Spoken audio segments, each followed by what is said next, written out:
Morning. Today's Tuesday, June 4th, 2019. This is a regular meeting of the Los Angeles Board of Police Commissioners. Madam Secretary, please call the roll. Good morning. Let the record reflect Commissioners Soboroff, Bonner, Figueroa Villa, and Goldsmith are present, and we have a quorum. Okay, great. On the item number 1 is the consent agenda items A, B, C, D, and E. Do we have any commissioner questions or comments on A, B, C, D, A, B, C, or D? Do we have any public comments on 1A, B, C, or D? We have Mr. Herman on 1A, Okay, Mr. Herman? 1A, 1B, and 1C. Okay, any other comments? No, sir. Okay, I move approval of 1D. All in favor? Anyone opposed? Okay, so Herman, you've got ABC. Where is he?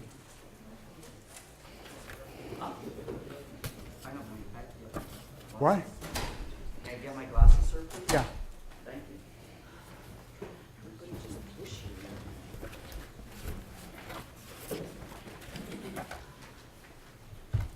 you. A, B, and C are all about destroying obsolete duplicate records. Do you want to combine your comments, or what do you want to do? For one, You prefer what? accommodations to do one at a time, sir. Okay, go ahead. 1A. Sir, approving my accommodations request or not? Yeah, go ahead.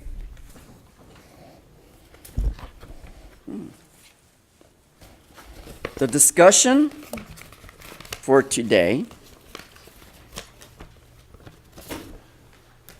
of how our funding for city, This is not about funding. This is destroying obsolete well, records. don't we use funding to destroy obsolete duplicate records? Yes or no? Maybe. Why do we always have to go through this? Why can't I just be politically correct? Is there something wrong in my testimony? Like I said, funding to destroy records comes out of a city budget.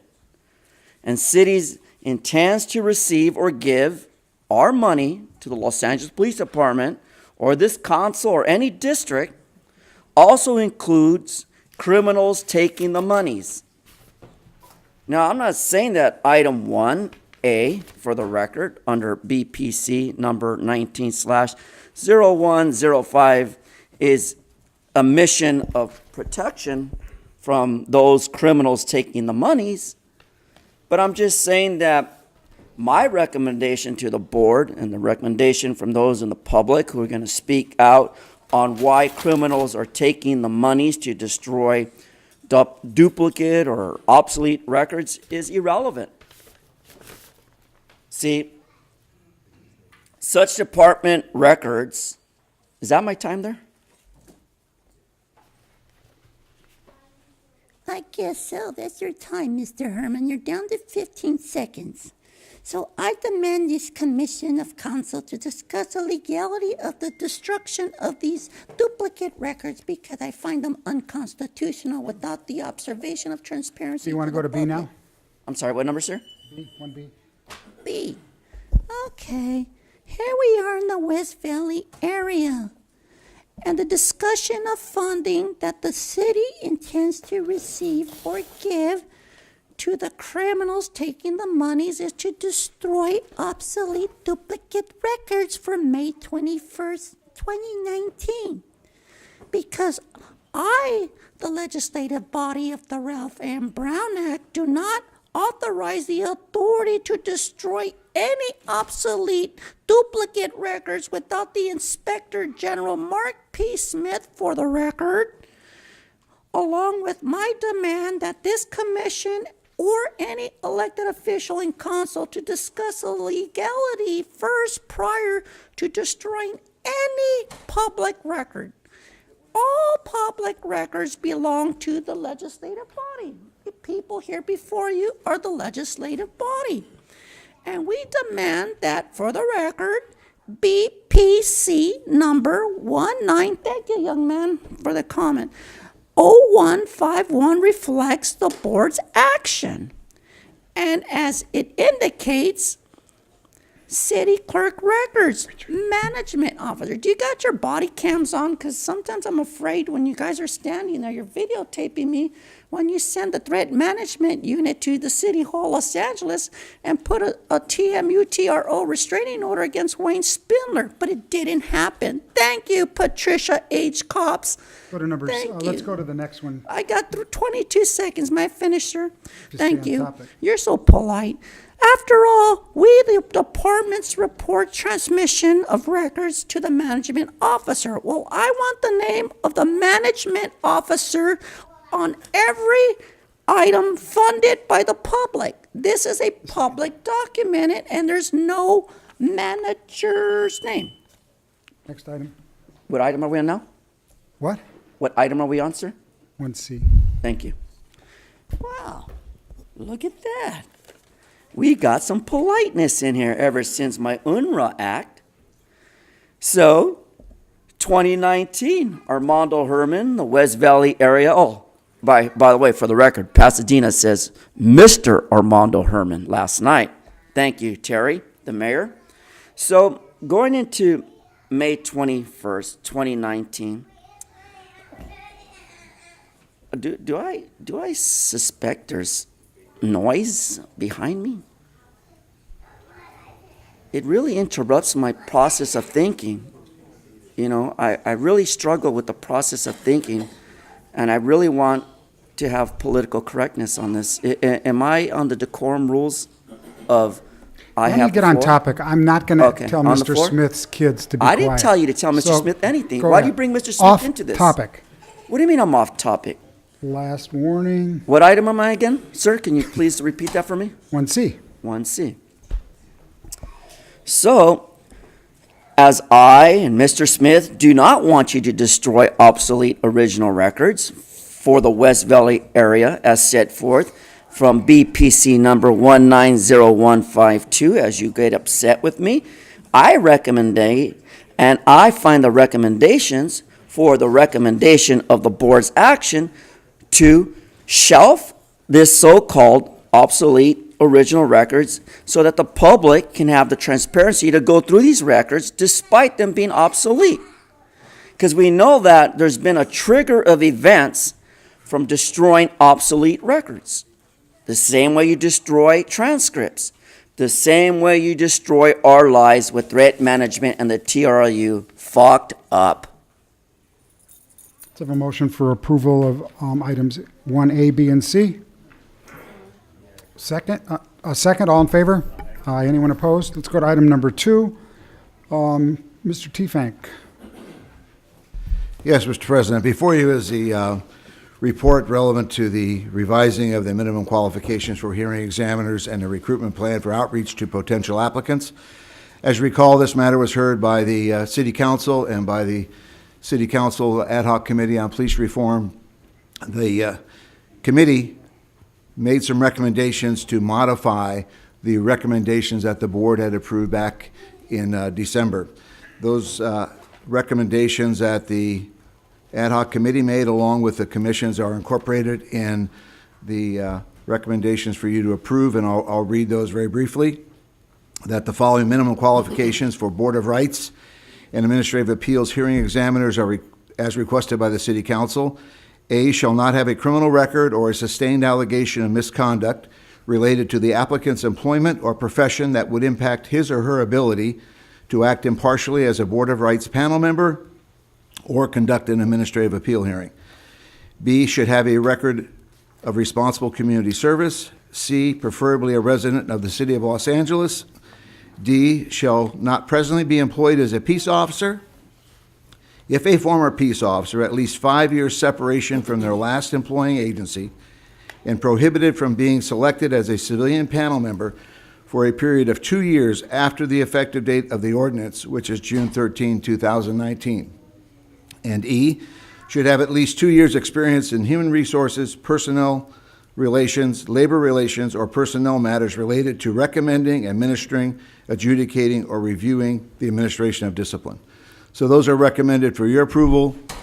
Should you approve these, then they will be generated with the Personnel Department into the job announcement, and then that job announcement will be published and disseminated through various organizations in the city.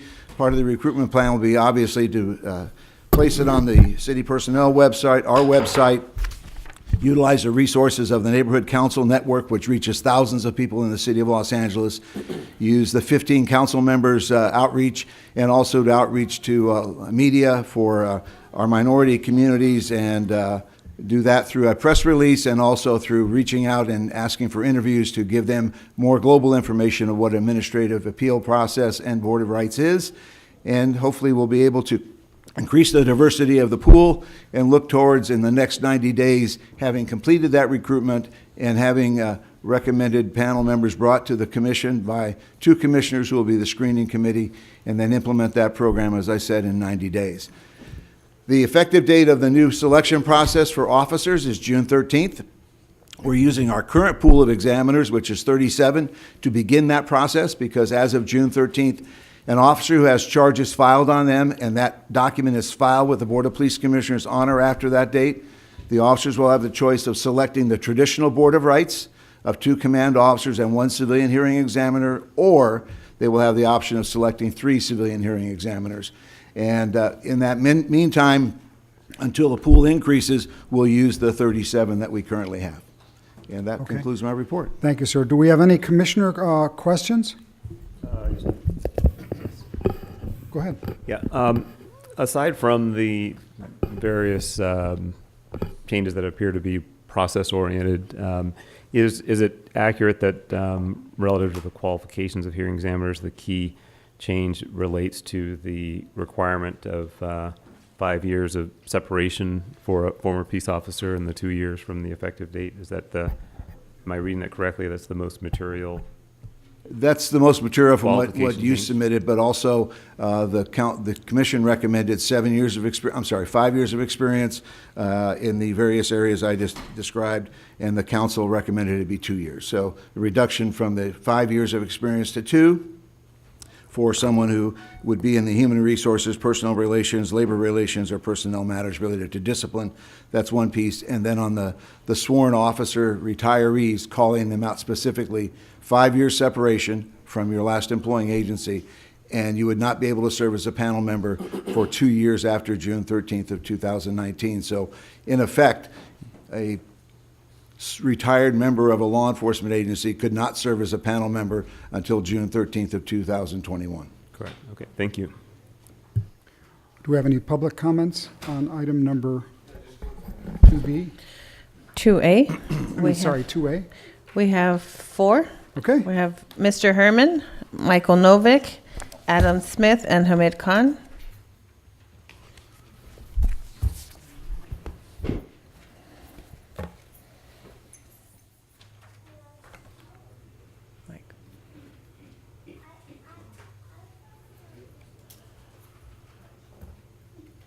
Come on, Herman. Start the clock, please. This is the retaliation I speak about. This is the intimidation the public gets because I'm disabled, you take advantage of me under ADA Title III, right? This is the reason why I have to file complaints. Brandenburg versus Ohio. Yeah, let's talk about it. Let's talk about the executive director's report. But see, when retaliation and discrimination of those City Hall committee people, this is the significant portion as what I understand what happens during these hearings examiners recruitment. How far is the nigger going to recruit? That is what that fucking nigger is doing with the recruitment plan or outreach. A dirty outreach. Send those motherfuckers back to Israel with Eric Garcetti, because the hearing examiner and the recruitment plan for outreach, politely say, is fucked up. And so who plans to save America? Thank you, Mr. Dale Bonner and Michael Moore. Because you know quite well that discrimination, retaliation, harassment, is all a part of threat management and the TRO. Mr. President, when the speaker's off outreach topic. to Off topic. potential Last applicants warning. as set forth are a part of this committee or commission at City Hall. Are they not? Wasn't Mitchell Englander a part of a committee and he had a gun at his ankle? Speaker's off topic, Mr. So let's President. Next go speaker, back please. to constitutional Next betterment. speaker. No, you don't, sir. I'm Michael asking you- Novick. I'm asking you to leave the podium. Mr. President, the speaker is disrupting the I'm meeting. asking you The to meeting leave. cannot You can leave the continue by meeting. the speaker's You actions. can leave the meeting. You'll be leaving the meeting now. Next speaker. Leaving the meeting. Next speaker, Michael Novick, please. Mr. Novick. Mr. Herman continues Mr. to Herman, you disrupt can the leave the meeting. meeting. Mr. Spindler in the back of the room is disrupting the meeting also by Spindler, you're out speaking. of, He continues to disrupt the meeting. well, don't say anything, and then you can come in. Go ahead. The genesis of this requirement for new hearing examiners, there was a deceptively titled ballot measure put forward by the members of the LAPD called Civilian Oversight of Law Enforcement. And this was adopted because the public is actually hungry for authentic civilian oversight of law enforcement because the police commission doesn't provide it. But the measure was actually designed because the line officers discovered that in the old Board of Rights, the civilian, so-called civilian member of the Board of Rights was often more lenient than the command officers in terms of overturning discipline imposed by the chief. And so they decided that since the civilians were more lenient than the line officers, they wanted to try to get an end run around the Board of Rights to reduce even further the punishment inflicted on them when they do violate policies and are subject to discipline. So they came up with this idea they would have an all-civilian body. So I think you need to understand that the point of this whole process is to reduce the ability of the department to control its own officers and to subject them to discipline when they violate the policies and guidelines you've established. So I think that in order to turn that around, what you need to do is find a set of civilians who actually have had experience with police brutality, who'd be in a position to impose the harshest possible penalty in every case. That would then instruct the police officers to stop trying to dupe the public and to seek civilians who are going to be more lenient with them. I think the outrage is that it's impossible for these Board of Rights to ever increase the penalty imposed by the chief. All they can do is reduce it. It's a ridiculous affront to any common standards of justice. Adam Smith, please.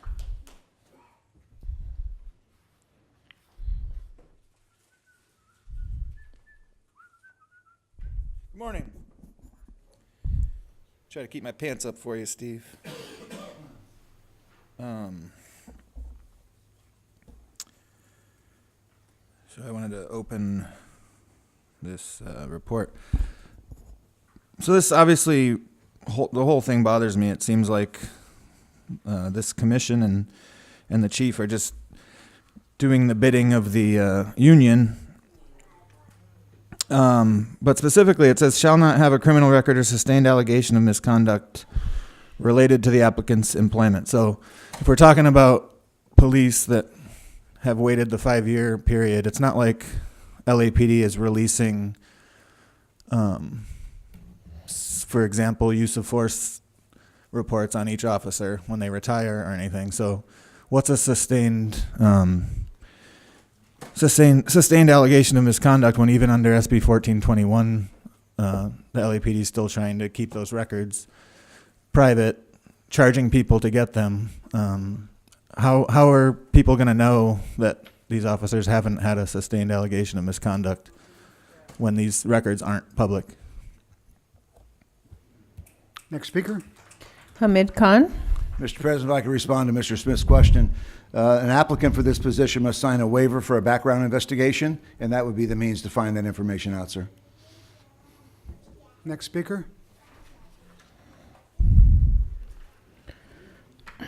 Okay, let's just be very clear. This is a gift to the police union. This is a giveaway to the police union. And when this measure was up for ballot, if you recollected, the police union spent hundreds of thousands of dollars because they know this is a gift that the city council is giving to them. And when the people started canvassing, knocking doors, and knocking on people's doors and letting people know what the reality was, that what kind of twisted logic is this that you have a choice for accountability? Like which border right panels and what is going to be your accountability panel, right? How many places do you know where you murder people and you kill people, you maim people, you target people, you assassinate people, and you get a choice among things, right? I mean, not in the world that I know of. So this is a clear giveaway. You know, the whole thing about, and even the conditions that have been set up, when you look at, they should have at least 2 years experience in human resources, blah, blah, blah. Well, given the conditions on the ground, how many people are going to come with that experience? I don't have experiences in human resources and all of that stuff. How many people have experiences in running human resources? So I think so there you go. Maybe you have one panelist over here. But I think this whole process needs to be really questioned and very seriously looked at, because the people on the ground in South Central Los Angeles, on the east side of the city, places that are being directly impacted by police violence and state violence, categorically said no. Absolutely said no when we're out there talking to the community. So this is a gift, and this has been given to the police union on a platter, and we should completely reject this idea. Thank you. Next speaker? We do have one late card. We have Wayne. No late cards today. Okay, let's have a, do we have a motion for approval of item 1B? 2A, sir. Well, wait a minute, hold on for a second. 2A. Okay, 2A, I'm sorry. I'll move it. Do we have a second? Okay, all in favor? Aye. Anyone opposed? Okay, let's go to 2B. Let's go to 2B. Do we have any commissioner comments on item number 2B? Fee adjustment? 2B is the fee adjustments for Fee the adjustment. calendar year 2020, sir. Uh-huh. Do we have any public comments on the fee adjustments? We have one comment card. We have Wayne. Commissioner Bonner? Okay, Mr. Spindler? Excuse me. Commissioner Bonner, sir. Yeah, just Okay, go a ahead. question. It wasn't readily clear to me why this was back before us again since the one we approved, I think it was at the last meeting. The one you approved at the last meeting were for special fees, and those are under the authority of the Board of Police Commissioners to adopt. So when you took that action, you adopted those special fees. These are police permit fees, which must be adopted by the City Council via an ordinance. So this is the document that presents the information to the Public Safety Committee, and then from there it will go to the City Council. That's the difference in the two. Thank you. You're welcome, sir. Mr. Spindler? That's right. That's right, Mr. Bonner. So, they approved all of the police permit fees that you objected to. Because they tricked you, that's why. See, if they didn't trick you, then you would have stopped especially the police permit fees involving the press passes. Because that was a big sticking point. Because you know that little journalists, they don't make much money. Why should they have these excessive, as you called them, police permit fees for journalists to get a permit? I think it's very, very unfair. Because after June the 10th, I'm going to be applying for my press pass. And, you know, it's a very expensive thing. See, that's what I have But to this do. item is not about a press pass. This is about permit fees. Fees. It's not about a press pass, Mr. Spindler. It's not Okay. included in these fees. Go on topic, please. All right, so police permit fees, and I think that this is about what you need to do with these fees. Mr. Bonner, you need to tell the scumbag up there, no, we're going to waive all the police permit fees for the 2020 year. And the reason why is because they fucked you on the vote of the police permit fees. And that's the way you do it. The way I'm talking right now is the way that people do things at the police permit fees, especially in New York and Chicago as well as here in LA. That's the way my family in Chicago does it. Now we're going to do it here. Police permit fees. Did I get the information? No. Did I want to do something? Yes. And did that white-haired cocksucker over there, T-Fag, fuck me? Yes, then we're gonna fuck you back by holding Off back topic. all Next of speaker, these please. things. Next speaker. We don't have, Yeah, we have no other speaker on this item. okay, Spindler. Move approval of item number 2B. We have a second? All in favor? Aye. Item number 2C is the department's report regarding first quarter report on homelessness. Morning, sir. Good morning, Commissioners. Excuse me. Okay, so good morning, everybody. Today I'm going to present this report by myself. So my partners are at the Hall of Justice awaiting the results of Los's point-in-time count, which will be announced at 11 o'clock this morning. So Okay. I will try my best to answer their questions if you have any for me. Commander, for the sake of the broader audience who may not be aware of what that means, could you describe what is being released today? Yeah, so every year, Los Angeles Homeless Services Authority and volunteers throughout the city and county go out in, I believe, January, February, and they do a count of homeless individuals in the city and county. It takes several months to compile all that data, and today they're going to announce the results of that count. Last year's numbers, we saw an overall about 4% reduction in homeless individuals in the city and county. This year, it's rumored that there's an increase. I can't disclose, I don't know the exact numbers, so we'll wait till 11 o'clock to hear those numbers. So I'll first start with our crime data. We're comparing, in this report, we're comparing first quarter, calendar quarter of 2019 to first quarter of 2018. So we had an overall homeless-related Part 1 crime increase of 28%, or we had additional 389 homeless-related crimes. Breaking those down into homeless suspects, homeless victims, we saw an increase of about 298 homeless suspects, or a 29% increase in these individuals being identified in Part 1 crimes. The specific crimes that were driving this increase included burglary from motor vehicle and thefts with a 40% increase, and then aggravated assaults was the primary driving factor. We had 121 additional individuals identified as homeless suspects, or a 34% increase in homeless suspects identified as aggravated assault suspects. Homeless victims also increased 33%, or an increase of 198 victims that were experiencing homelessness. And these individuals were primarily victims of aggravated assault. So 170 of these 198, or 72%, attributed to being victimized during an aggravated assault incident.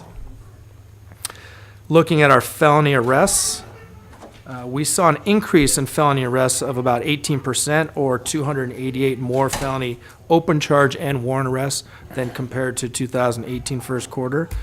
And those numbers, or those increases, were primarily driven by arrests for parole and probation open charge violations, as well as additional weapons violations, and then grand theft auto crimes. We did see about a 6% decrease in felony narcotics arrests, or a small number of 7. Misdemeanor arrests, we saw a significant decrease. It's 28%, but in number we saw a decrease of 530 misdemeanor open charge and warrant arrests. And the arrests that drove those, or the decreases that drove those numbers, were failure to appear warrants, decreased by 244, or 74%. Narcotics open charge warrants decreased by 143 arrests, or 30%. And then other arrests also decreased by 41%, or 77 in number, and those included DUIs and other weapons violations. We did see an increase of 65, or 181%, in contempt of court and restraining order type violations.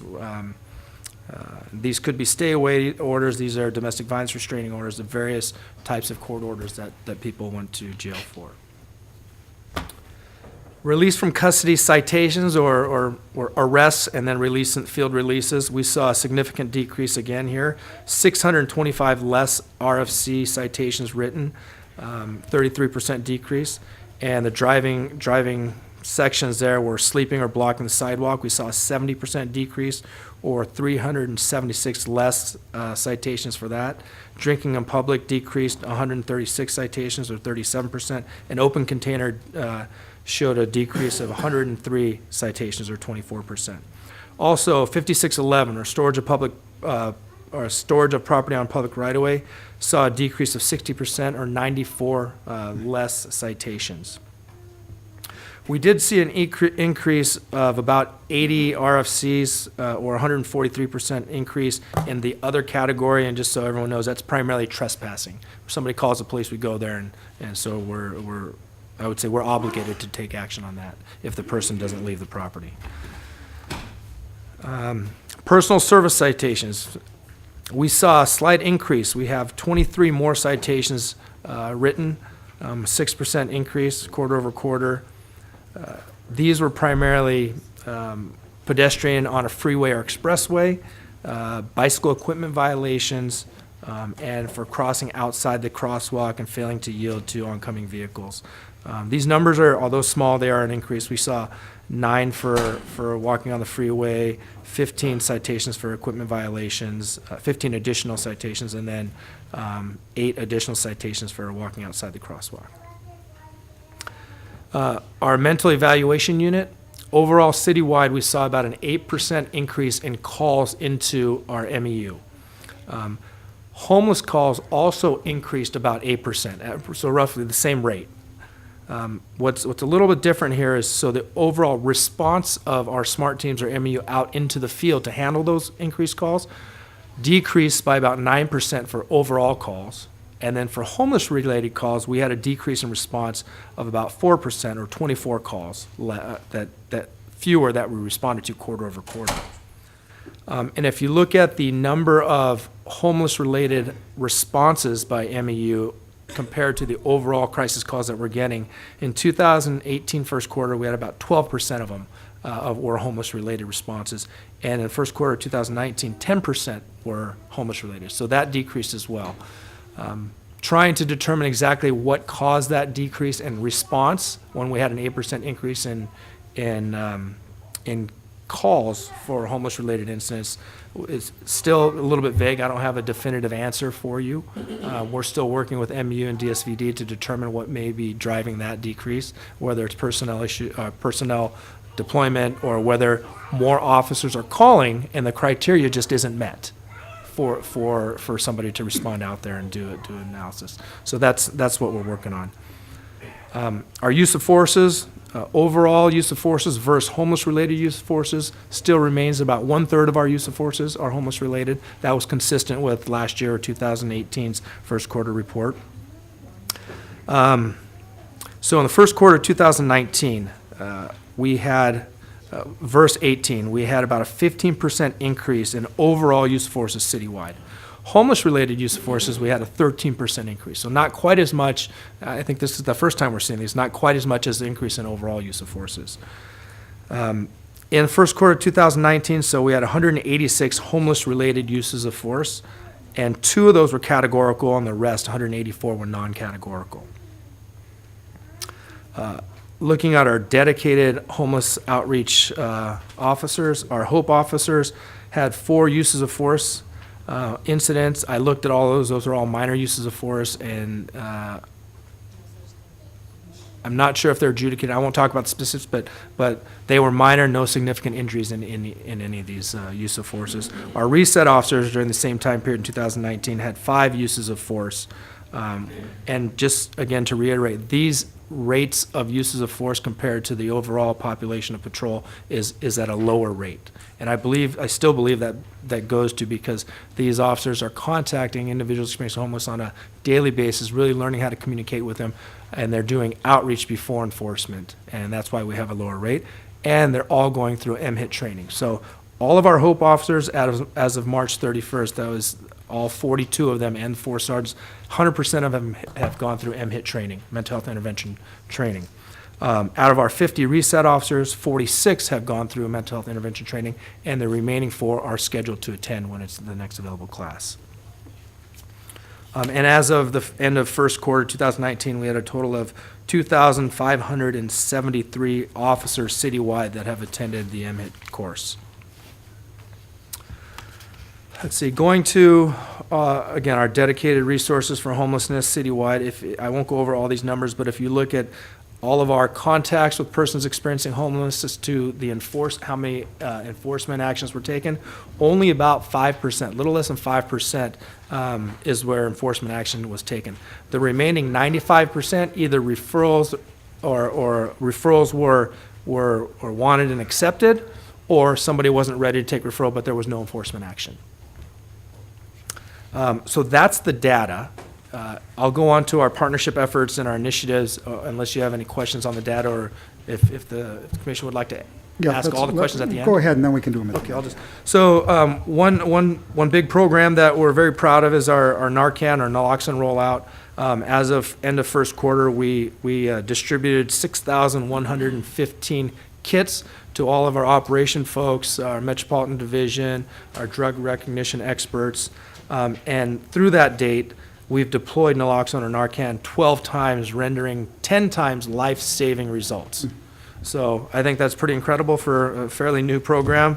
And the 2 times, one person wasn't under the influence of an opioid, so it did have no effect, negative or positive, just didn't have an effect. And the second time, the person just wasn't responsive to it. So.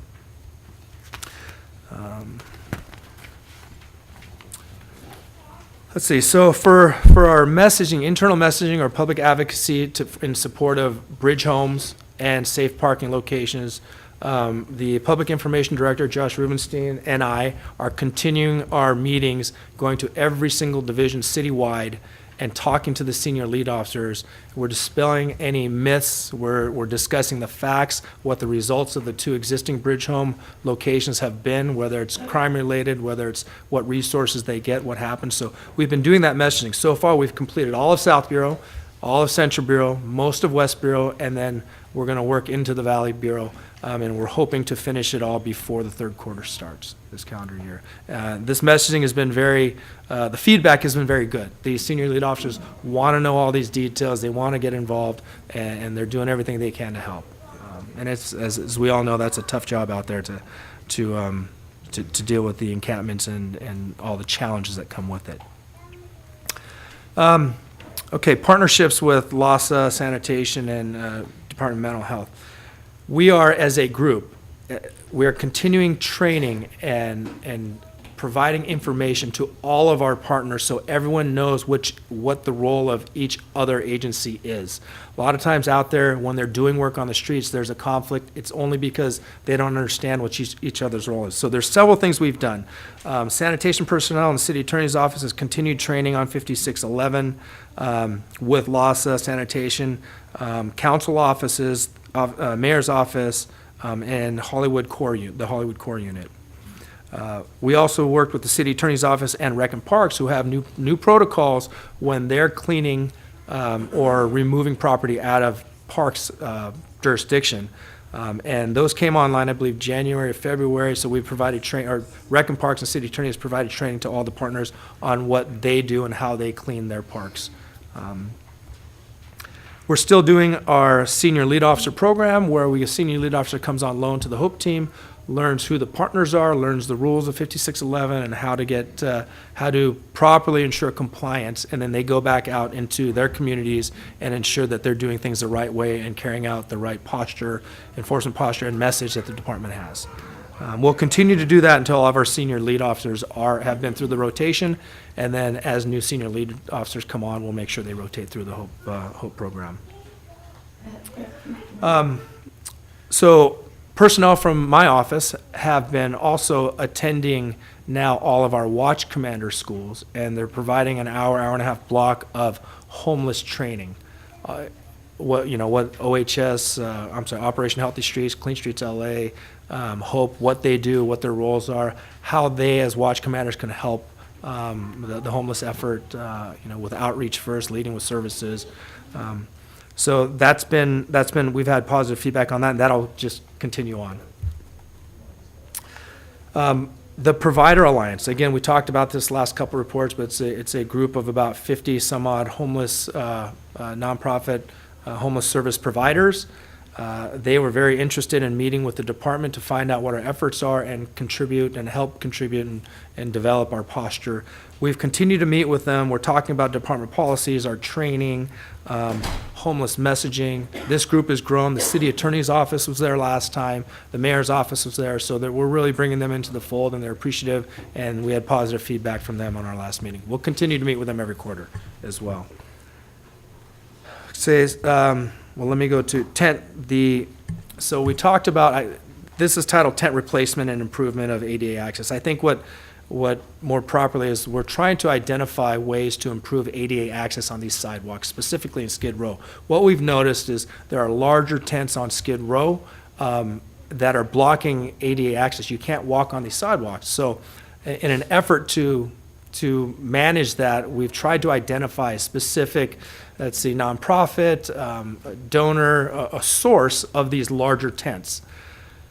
With a lot of investigation, research, conversations with homeless advocates, the homeless individuals themselves, and actually some big block retailers, what we've found is that there is no one individual source, and no one's the people that are actually donating tents, they're donating the smaller tents. What we found out, and this is through some investigation, is a lot of these homeless individuals actually are going to your Target and Walmart that are local to Skid Row, and they're purchasing these 10-person tents. And again, this is not citywide, this is what we found out in Skid Row. So and it's not all of them, but a larger portion of them are going and purchasing them. What we're going to attempt to do in the future is meet with these managers and talk about the need to inventory some of these larger tents, or you're living in downtown LA and you're shopping there, do you need a large tent? So it's just a discussion. We'll see if they're open to it, and if they can carry maybe smaller tents, that would help the number of larger tents out in the city, or out in downtown. And then the last part of the report is the warrant and citation dismissal program for low-level nonviolent offenders. I know last time I said we're ready to announce something as soon as the city attorney put something together. So I just did a follow-up yesterday to find out where we are on this program. And what I was told is we are very, very close. There are just some final, I know this is dragging out, but I think based on what I do know, which I'm not going to disclose here yet, but I think we'll all be happy with the effort. It will be larger than just the city is what we're hoping for. So I think it's worth waiting to make sure we can do it all once doing it the right way rather than piecemealing it together. So I ask that we wait just a little bit longer. I'm being assured that it's well on its way to the city attorney doing an announcement on it. So, Okay. So that's the report. I'm here for any questions that you may have. Okay, I've got just a couple. The overall crime with homeless victims is up substantially, 33%.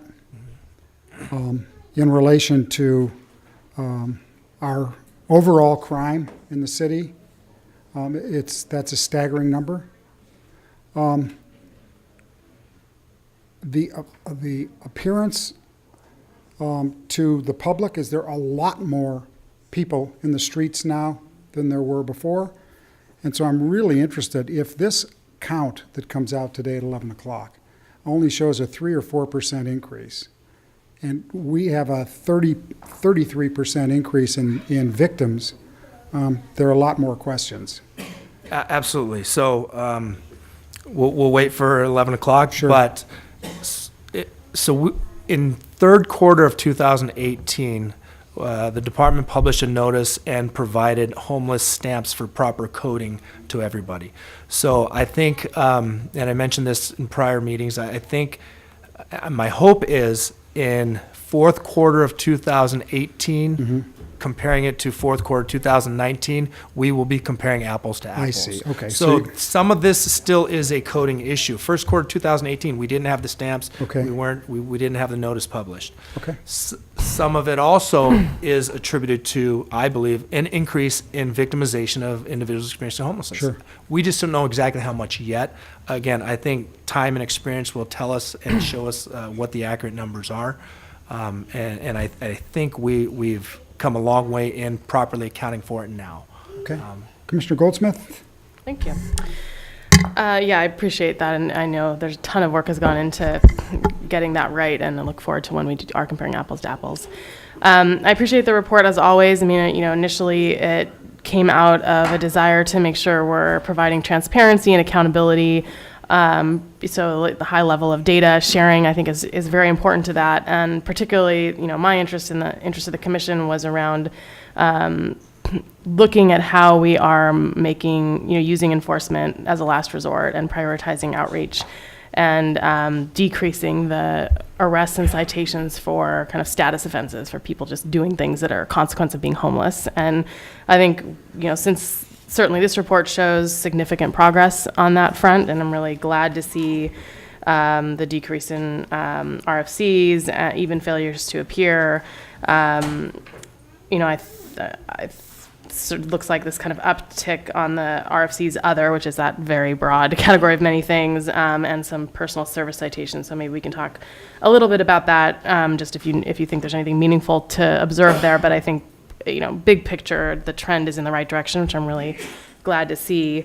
And so I wonder if we can, here now and maybe going forward, in future reports, take a step back and really look at this in terms of your first paragraph. You always have this line that anchors us in what this is really all about, which you describe as improving the outcomes for people experiencing homelessness while keeping the city safe, clean, and accessible to all. So I wonder if you could share your analysis just on that. I mean, this is all the statistics on kind of the details, but how are we doing? What is the department's kind of goal around improving outcomes for people experiencing homelessness? I mean, what can the department do about that? It's a very small piece of it. You can't build housing. So how do you see your role in improving outcomes, and what's your assessment of over the last 2-ish years that that we've been doing this report and that you've been here? How are we doing in that regard?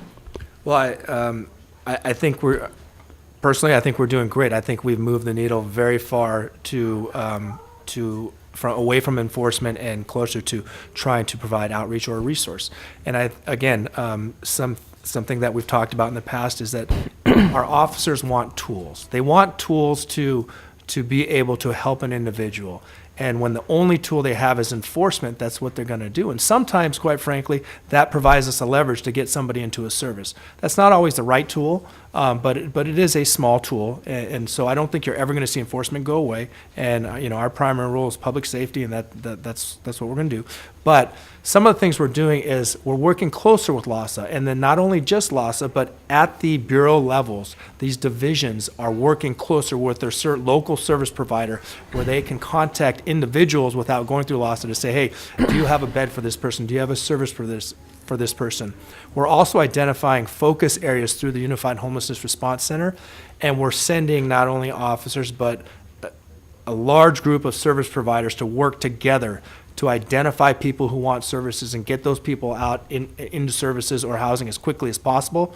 So what we have left there are those people that are either we say service resistant, it's not a popular term, but we have homeless advocates, we have service providers telling us we need law enforcement here now because we've talked to everybody, you've talked to everybody, these people are entrenched, they're using narcotics, there's crime, we need to eradicate the crime, and then the remaining people will then accept services. So we're working closely, so we are having more tools or resources to provide to these individuals. Another thing we're doing, and I didn't put it in the report because it's in its infancy, but we're working with a developer of an app called Get Help. It's going to have a LA City face on it. It's being piloted with West Bureau Hope in Hollywood. And so far they've gone out, the developer has gone out done ride-alongs with the Hope officers, and he is a licensed psychologist and has dealt with persons experienced homeless for several years in the past.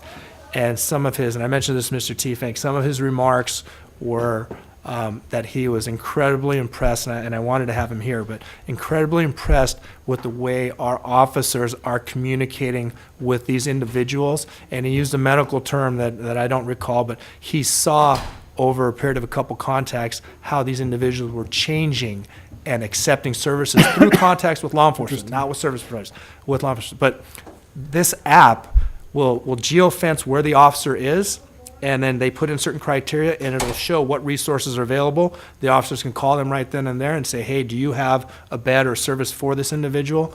They've done that a couple times. If there's something available, they call LASA. LASA comes, picks up the individual, and transports to this facility. They've been able to put somebody in a drug rehabilitation facility, and one person to a shelter. So it's hopeful, especially the geofencing where everything's local, because a lot of people don't want to leave the local area that they're in if they're going to take services. So, long answer to a quick question: we are looking for more tools to provide services, not more tools to enforce. And so just so I understand, or to kind of help me understand how this works, so is it that is there enough housing and services if everybody, if there weren't service resistant people, or if your outreach were to go to scale, are you suggesting that there's more services and housing available than there are people, or how does that work? At some point we reach a saturation, right? And so I don't know if we're at that point. So I would like to think for the people that I can tell you factually, for the people that our officers really take in as a one-on-one kind of effort, they have always been able to find a person's shelter, whether it's through LASA or somebody else. I'm not saying there's always a bed available. I'm going to leave that up to LASA and their efforts to come up with a bed app and availability app and all that other stuff. But the experiences that I've had with our HOPE officers, if somebody really needed a bed and with a family, whatever else, they have never not been able to find a place to place them. Right. But if suddenly all these people who, the difference between the number of people you're contacting and the people who actually get services and housing is, it's a huge difference. So if suddenly folks were to, say they wanted services, right, it wouldn't work. Yeah. So at some point we're dealing with how do we deal with that? At some point the goal can't be, or the metric can't be, well, we got them into services, because at some point there's just not enough services for them. So how are we dealing with just the day-to-day issue that folks are going to be living on the street whether they want to or not? There just aren't services and housing for them. Yeah, so, Commissioner, let me jump into a little bit of that. This was actually a point of discussion yesterday with the mayor and his cabinet meeting, and talking about the interruption, if you will. How do we better stem the inflows? Because the city and county's efforts in the last few years, not just in raising revenue, but in providing services and expansion of services, is housing tens of thousands of people. And yet the flows are going to increase. And you'll hear today at 11 o'clock, and the numbers have been embargoed out of respect to all the partners around the table. But you will see a double-digit increase in the number of homelessness in the count here in Los Angeles City, as you will see that across the state. So the reality is we have increased supportive housing. With the establishment of Bridge Homes, with increasing our relationships with community-based organizations for supportive housing. We've increased, as you see in the report, sanitation services and the removal of trash and debris and fecal matter to the point of more than 40,000 tons this last quarter of fecal trash, debris, paint waste, waste oil. So the numbers are huge today. Storage is still a challenge, but the storage solutions have been expanded. The bin downtown and other locations with greater capacity. Off-site parking. Where we are today versus where we were 2 to 3 years ago, we're in a better place for that outreach and engagement and support and a supportive nature. But yet the numbers have continued to grow. That's where the mayor's discussion about rent control, dealing with a housing environment here in Los Angeles that is probably one of the most difficult housing environments in America today. And how much is that, just that one single aspect, putting people into a homeless situation, particularly the elderly and others that are just one emergency, one car repair away from being evicted. So the city and the leadership of the county, I think the elected leaderships understand that from an enforcement portion, we have a growing population that, to the Commissioner's question, Commissioner Soboroff, an increasing number this last quarter versus earlier are involved in violent crime as either a victim or a suspect. I'm proud of the work of LAPD because those our men and women are not ignoring that. And the numbers are reflective that as crime is committed or victims experience violent crime, our officers are aggressively going out and identifying those responsible and bringing them to justice. And at the same time, mindful that everyone out there is not committing a crime. The tens of thousands of homeless individuals, the vast majority of them are making their best effort to survive in a very difficult environment. And so our outreach and engagement, where we look at the stats of our encounters of arrests versus our referrals, I think the proportionality is striking that balance of demonstrating a compassion and an effort to find solutions. Going forward, we have to continue to expand the outreach of non-law enforcement personnel. The effort of people coming on today, outreach workers, mental health workers, and that engagement needs to continue. The Unified Homeless Coordination Center needs to be 7 days a week. It needs to be a point of coordination and command that is ongoing, not because it's a police matter, but because this is a humanitarian matter, and a matter that needs an emergency response and a readiness of problem solving and directing resources in a crisis management mode across the city. And then lastly, sanitation and storage services. While sanitation services have grown immensely, we need more, as we've seen most recently in reports here in the downtown area as well as other parts of the city.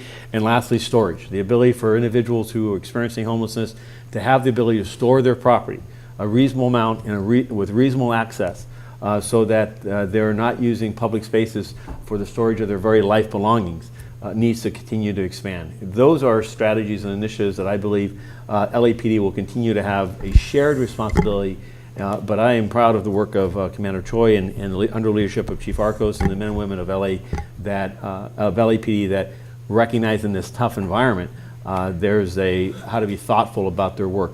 Yet, with that said, we'll continue to monitor each of these measures to ensure that we remain responsive to the public expectation that we're balancing the needs of all of the communities of Los Angeles as to their safety. Chief, Yeah, okay, can I ask Go, just please, one yeah. question? Again, not to preempt the 11 o'clock, but is the increase coming from Los Angeles or other cities sending people here? Are they because services are because there are services? Where are they coming from? I wouldn't suggest that. I think the increases that we're seeing today, homelessness is not a single dimension. It's made up of from children to the elderly. And I would look to LAHSA and their study to look most recently at where these increases are occurring, whether they're occurring in the elderly present person included, people that are in their 50s and 60s and are losing housing, or they're your youth. I think the study, we look forward to looking at those dynamics to better understand. And again, what our efforts is to dispel myths and rumors, for instance, that this is a destination for people across the country. While there may be a portion of people that are travelers, we also know that many of our people experiencing homelessness are from our very neighborhoods. I appreciate that, and we'll see what comes out today, but certainly in the past, the reality is that the homeless population reflects Los Angeles in the sense that, the percentage of people who are from Los Angeles are reflected in the homeless population. The percentage of the homeless population that moves into Los Angeles is similar to the percentage of the overall population that moves into Los Angeles. So the overwhelming majority are people who become homeless in their own neighborhoods. So I really appreciate that response, Chief, and just the acknowledgement of these broader issues and the pointing to affordable housing development, but also rent control. And I think this is a good environment. It is appropriate for the police department to acknowledge these bigger picture issues and not just be kind of myopically focused on the tool that we have and the role that we can play. And that's why I think it's so important to reduce the arrests and citations of the sort of status offenses, because it's just not doing any good. It's not producing more housing or reducing homelessness or reducing rents. So I think that's right. I also just wanted to note and appreciate the work the department's done working with SLOS and others to make sure that department personnel are educated to the extent that they really are credible messengers out in the community. There was some complaints in the past about folks not sort of promoting accurate messages about homeless shelters and affordable housing. And I see the work that you've done to make sure that the personnel is more equipped to share with the broader community the value of shelters and affordable housing and promote, YIMBYism and not NIMBYism. So I know that's a big effort, and I appreciate that. I also like this chart. I feel like it's new. Table 9, I think, that lets us see the numbers of enforcement to outreach. And I wonder if going forward we could see that also in percentages. And if you could do a comparison to the past, I don't know, whenever you have a baseline, if the reason you're not comparing it now is because you don't have a past to compare it to, that's fine. But if it's possible to see that, I like to see that ratio. I think that's really helpful. And then finally, in a future report, it would be great to start, well, I'd be interested, you tell me what the best way to do this is, to see how current numbers are comparing to when we started this report, because around that time when we had the single purpose hearing on homelessness, there began this really more concerted and public focus on outreach over enforcement, although I know the department had been doing that for some time, but just to kind of see the trend over the long term as opposed to just the quarter to quarter, year to date comparison would be helpful. And that concludes my questions. Thank you so much. Thank you. Just a couple. My questions arise on page 13 of the report, Okay. where it's indicated that this is relative to the Transit Services Division. And the report indicates about 395 contacts with the Transit Services Division, resulting in, I believe, 26 referrals for services. And the question, if I'm reading that correctly, the question is a couple of questions. One is, one alluded to a moment ago in terms of context. Maybe it's we don't have the comparison to first quarter of last year, maybe because you didn't have the contract with Metro or something. I'm not sure, but appreciate that comment on that. But the broader question just is, why is there so few referrals? That's about 6 or 7% roughly of homeless people that Transit Services interacts with that result in referrals. So just wonder if you can comment on that low number and put it in some kind of perspective, and also maybe comment on relative to the Transit Services, university. Are these people that we tend to see again, if you know, and or what do we know about the success rate of those referrals? So I don't know the success rate of the referrals, only because we don't have a follow-up mechanism with the service provider. Once they're referred and they make contact, the feedback loop isn't there for a variety of reasons, either whether it's their policy, sometimes the law, a variety of reasons. I don't know specifically why the numbers are low for Transit Services. If in fact they are low, I know when they're on the trains or on the rail systems and the buses, a lot of their effort is to, if they don't have a ticket or there's fare evasion, that they ask them to step off the platforms, rather than having the time to actually do outreach and connect the service to them. You can see that they're not using LAHSA to do a referral. They have established relationships locally, that their Sergeant Mike Padilla, that he used to be a Valley Hope Sergeant, and he has these relationships with other service providers, Path, LA Family Housing, and he has direct phone calls, and that's what he's doing. I will follow up and report back on this, but I'm going to go out there and say their success rate in the referrals is going to be much higher than possibly Reset and Hope because of these relationships. So I won't say their referrals are more meaningful. I will say that they're probably getting a higher level of response because they have those personal relationships. And Commissioner, what this is, I think the Transit Services Division Hope Initiative is relatively new. And so it has not been longstanding as the Reset and Hope strategies have been. You'll notice the difference between Hope and Reset as to referral rates, and it goes to the underlying mission of Reset versus Hope.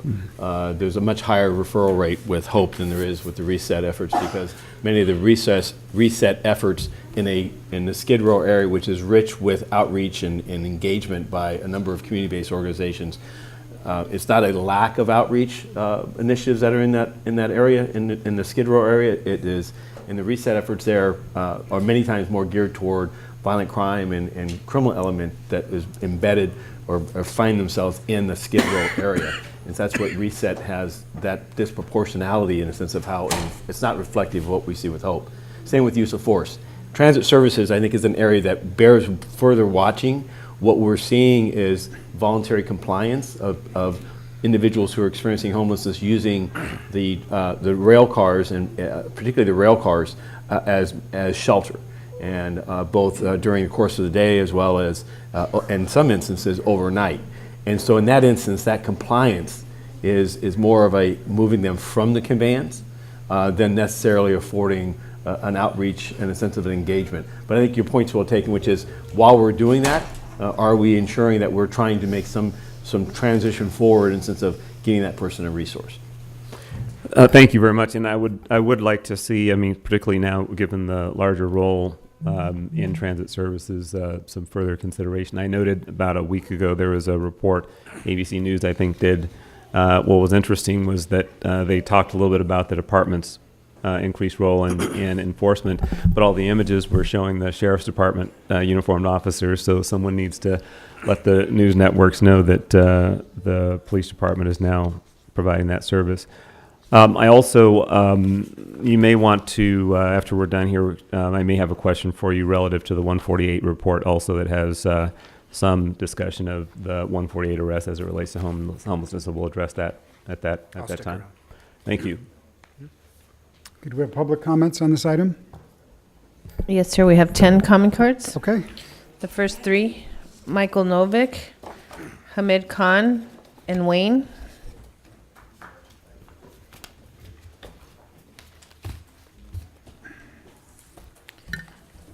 Michael Novick.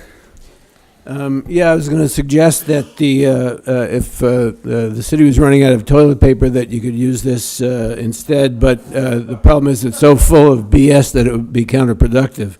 On page 11, it talks about the fact that 33% of the use of force involving 33% of the comparison of people involved experiencing homelessness with department-wide use of force. So I think that's where you have to start from. 1/3 of the uses of force by the police department in the first quarter of 2018, and 1/3 again in the first quarter of 2019 were against people experiencing homelessness. That's outrageous. I mean, so the rest of this is almost nonsense. If you look at this report, it says at the beginning, and that's your first problem, among the city's population, there are approximately 31,000 people experiencing homelessness, and of those, 22,000 are unsheltered. If you think that's true, I have a bridge in Brooklyn I can sell you. Come on. I mean, even the one that's going to come out at 11 is probably going to tell you there's 60,000 people, and even that's an undercount. So that's what you're dealing with. The LAPD is involved in enforcing gentrification in Boyle Heights and Crenshaw and Highland Park that's driving people into homelessness. So what are you talking about? And the last thing I want to say is under the dominant paradigm of policing, when you engage the police with the Department of Sanitation and with the LASA, you're not moderating the police. You're turning sanitation services into a militarized response to homelessness, and you're criminalizing the condition of being homeless. So you're completely off base. Next speaker. Hamid Khan, please.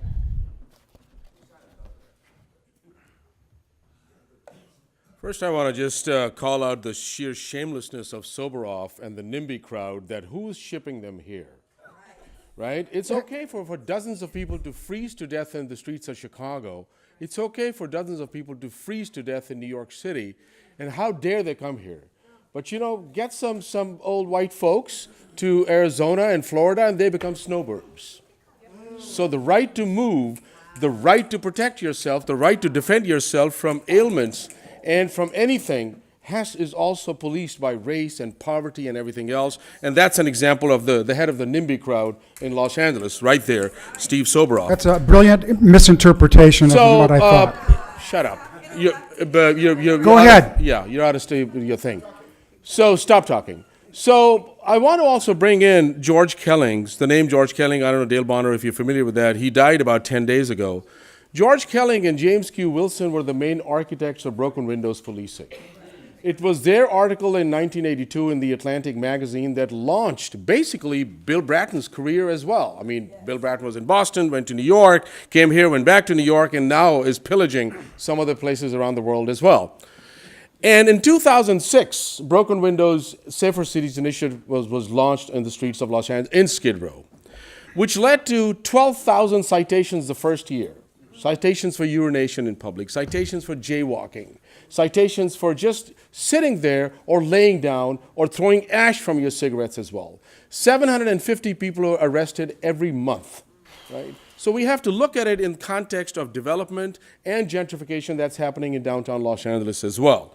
So this is when we see today's report, we cannot forget the impact of broken windows policing and the complete ravaging and devastating of a community which was forced in a way to leave themselves. And Moody was arrested 109 times. Next speaker, please. That's what they did. The next speaker is And the Wayne. $100 million Next speaker. that the city gives them, $87 million goes to police. Thank you. Wayne, followed by Gina Viola, Policing their way out of this guy. Adam Smith.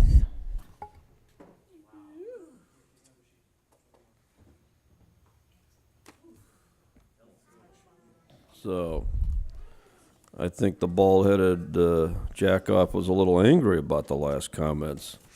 See, the truth hurts, Steve. So I was up in Pasadena yesterday at their city council, Mr. Bonner, and their homeless count went down. And San Diego County's homeless count went down. Did they all die? Did they all disappear? No, they're here. Because everybody dumps their homeless in LA City. So their counts are going down and ours are skyrocketing. Yeah, that's right, Shane. Yeah, she knows about that, don't you, Shane? Yeah, you've been, another poverty pimp, fucking scumbag fake. Your brother's still homeless. Get him a house. So Get on topic, will you, Spindler? Can I speak at this meeting for once? If you stay sir? on topic. I am on topic. Homelessness count, and her brother is homeless. I think that's on the topic. Thank you. So, you don't want us to talk about the fact that these wealthy, white, pasty-ass, fuck-headed rich enclaves like Pasadildo are sitting there and dumping their responsibility on us and making us our responsibility. But I have another secret for you, Stevie. I'm going to tell you something you don't even know. And that little bald head wants to know what I know. I saw a married couple yesterday in Pasadena, me and Mr. Herman. And they were in Pasadena where we were. And they work here in the city. So you know what? They're dumping this problem on us, and you know what? They're going to keep dumping this problem with us, and it's going to get worse and worse because... Gina Viola, followed by Adam Smith. So the rest of the police force is not here to present with you because they're waiting to hear about what we already know. The houseless population has exploded. What we add police to gets worse. We've seen that over and over again, yet we continue to do it. Nowhere did I hear you mention in this report 918 houseless people died last year in our city. The police are not making this situation better. It is criminal and it is shameful that you take any budget from the city or the county to address this issue. You are no outreach agency. You just aren't. And your association with those outreach agencies have now rendered them useless because the houseless don't want anything to do with anybody who could have helped them, just by nature of the fact that they're working with the police now. How do you not understand that? How do you not see that? You have eyes. You live in this city, I think. I hope. Chief, you said the vast majority of the houseless are not committing crimes. We know that's true. But what you've done with your presence with the houseless is you've dehumanized them. That's what you've done. You need a villain to exist, and your new villain is the houseless population. And that is evident in your interjections on Nextdoor.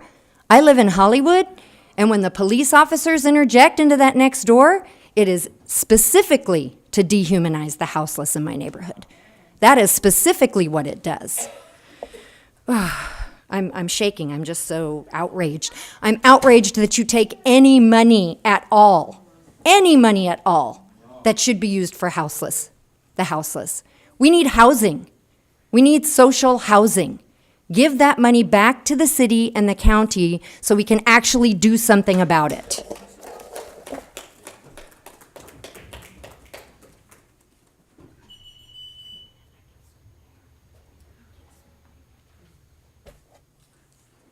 I don't get an announcement. Commissioner Goldsmith, I find it incredibly difficult to believe that you truly think that the LAPD is out there doing outreach over enforcement. I don't believe that you're as obtuse as the child to your right, but I encourage you to come out for a sweep if you've never been. I just tweeted at you some context for what I'm about to say, but a couple months ago, there was a man named David Waller. He was a 71-year-old black man in Venice. He got off the boardwalk to get away from the sweep, and he was in the middle of the parking lot. Couldn't walk very well, had a folding chair. Pacific Division Officer Ray Armenta was harassing him to say, you can't take the chair with you, you can't take the chair. I went over, took the chair, put it in my car against Armenta's wishes. David Waller died on the boardwalk 2 weeks after that. They're being harassed to death. Gina already said 918 people died last year. David Waller's this year. It's not outreach over enforcement. It's enforcement, it's harassment. All these crimes, supposed crimes that are listed in this fucking report. You're criminalizing homelessness that you wouldn't otherwise criminalize. How many personal service citations is LAPD giving in Brentwood and Pacific Palisades for someone crossing the street outside of a fucking crosswalk? It talks about littering as one of the other things that gets criminalized. There's supposed to be 8 trash cans per block in this city, and they're supposed to be fucking picked up by LA Sanitation. Neither of those things are happening. Urinating in public, when people are arrested for urinating in public, is that going to solve them? Is that going to stop people from urinating in public, or maybe building a fucking bathroom? Asada Shakur said, the injured have no blame. Let it fall on those who injure. This fucking police department is the ones that are... The next 3 speakers, Melina Abdullah, Paula Miner, and Clint Blakely.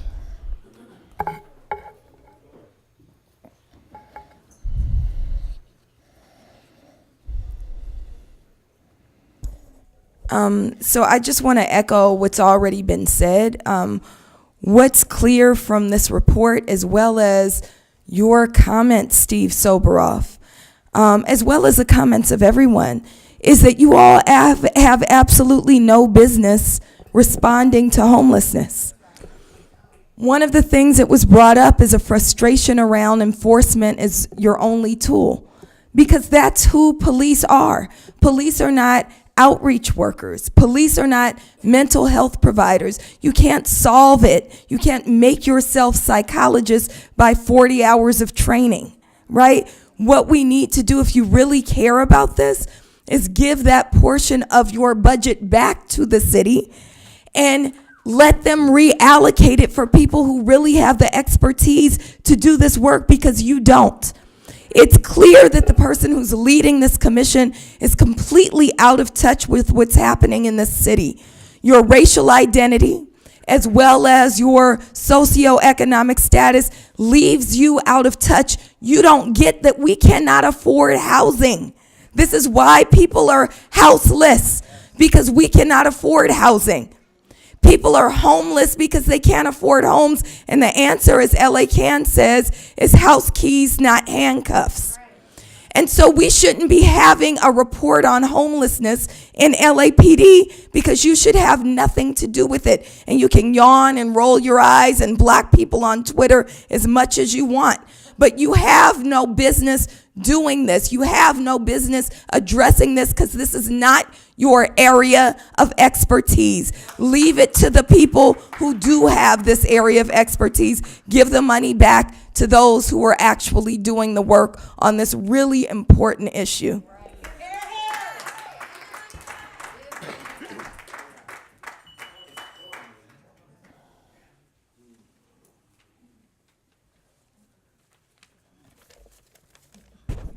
I concur with what's been said before, but I do want to talk about this report that you're presenting here in commission. First of all, in the introduction, you compare crime in the rest of the city with crime among the homeless. That doesn't make any sense. When people don't have houses, places to live, you are going to be able to identify more crimes. I mean, if you guys even think about some of the things that people get cited for, we do in our homes. We are not on the streets. The reason you cite them, the reason you have to use enforcement is because they're houseless.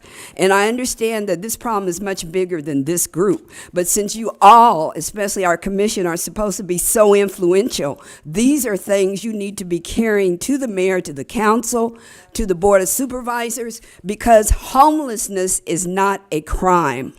Homelessness is a lack of a house, and in many cases, a lack of services, mental health services, substance abuse services, family services. But in any case, I just want to read some of the things that you guys cite people for. Open container.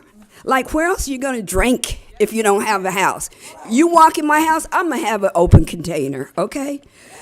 Drinking in public, sleeping, blocking the sidewalk, shopping cart, storage of personal property, park beach violation. These are the things that people go to RFC for, and supposedly these are just citations. But you know for a fact, all of you, if someone does not pay that citation, if someone does not respond, it turns into a warrant.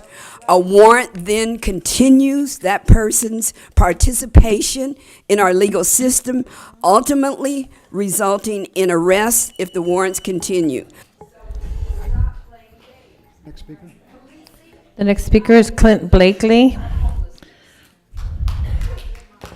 followed by Mateo Nagasi and Zach Sherwin. Are these the last three? We got 3 additional, sir. All right, so it's evident in this report that LAPD approaches the homeless population as if they're criminals and a threat to society rather than humans who need shelter, food, and medical assistance. The most obvious example that I can see is on page 18 when in the report when you're discussing tents, right? So LAPD thinks that since there are more large tents on Skid Row right now, the most logical conclusion is that there's some covert tent supplier whose goal is to put more tents on the street and infect the streets of Los Angeles, right? So the reality is that the homeless population in LA is growing. It's been raining. People need shelter. When it's raining and you have no home, you pool your resources with your community. You go to Target. You buy a large tent or tarp to keep yourself dry. It's not that hard to conceptualize. The way you frame this report and the fact that this investigation even happened in the first place so clearly shows that LAPD will find any possible excuse to target and criminalize the homeless population rather than do the single best thing that LAPD could do to alleviate homelessness. Keep your hands off the homeless population of Los Angeles. I also want to talk about the way that this report uses language to cover up the truth. So there's this common thread in lots of LAPD reports and lots of LAPD rhetoric where you frame your goal as a balance between 2 equally important objectives, right? For example, in this report, improve outcomes for persons experiencing homelessness while keeping the city safe, clean, and accessible to all. We saw that same strategy really clearly a couple weeks ago in the LA Times article that was titled, LA Metro Cops Are in a Bind. Avoid racial profiling while also fighting crime. It's all the same thing, right? It's all just a cover-up. It gives you an out to target and criminalize the homeless population in the name of keeping the city safe, to harass innocent black and brown folks at stoplights in the name of fighting crime. When we see this duality, right, and we compare that to the actual numbers of homeless folks being convicted of misdemeanors for failing to appear or urinating in public. Next speaker, please. Black and brown folks who are arrested, booked, and murdered at the hands of Mateo Nagasi, please. is Thank you, sir. Come back during public comment.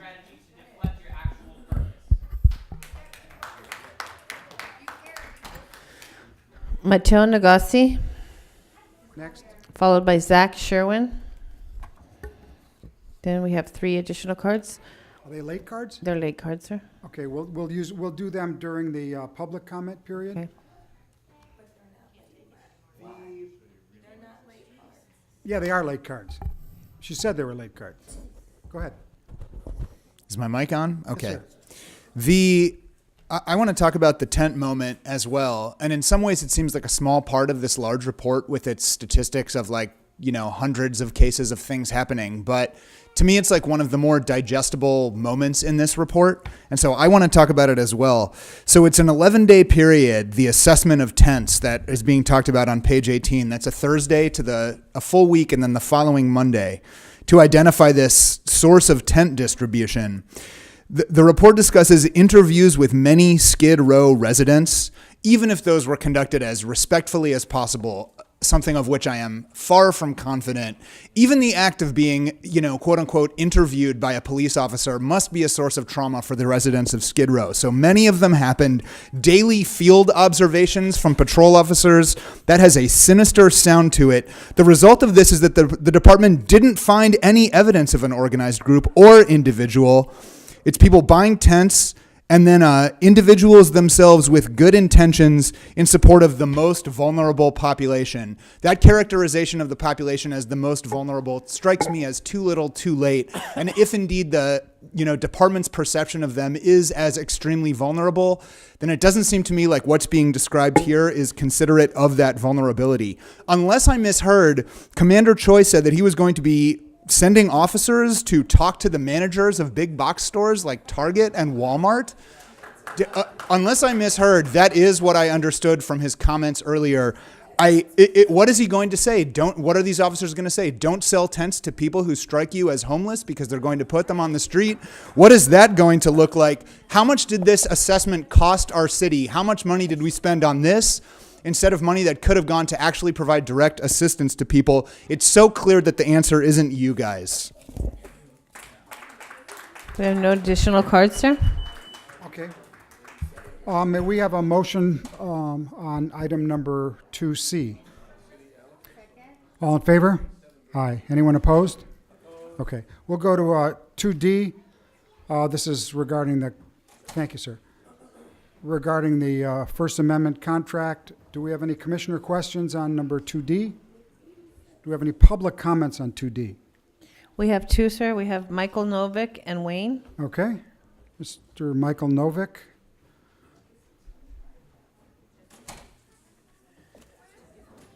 This is 2D. Yeah, this is the amendment to a contract with something called RD Systems Incorporated for, it says, special video surveillance equipment. And it doesn't explain what the special video surveillance equipment is for, who you're surveilling, what you're doing with the video. I think it's a very inadequate report on it. It also seems to say that somehow it's at the request of the city of Long Beach, that the city of Long Beach has a contract with these people. I don't understand what that has to do with the LAPD. So I think you need a lot more disclosure of what this is so the public can understand who you're surveilling and how and where and why before you extend this contract for another year. So if it's connected somehow to the Port of Los Angeles, because that's my assumption why Long Beach would be involved, I think that there's a long history of LAPD and Long Beach being involved in so-called anti-terrorist task forces in the harbor area, and I think that you need a much clearer explanation of what this surveillance is of and why it's being undertaken and what you're doing with the video that you capture in this surveillance. So I think that you should turn this report down and get a much clearer analysis of why this contract was ever signed and what you're doing with the information you're gathering.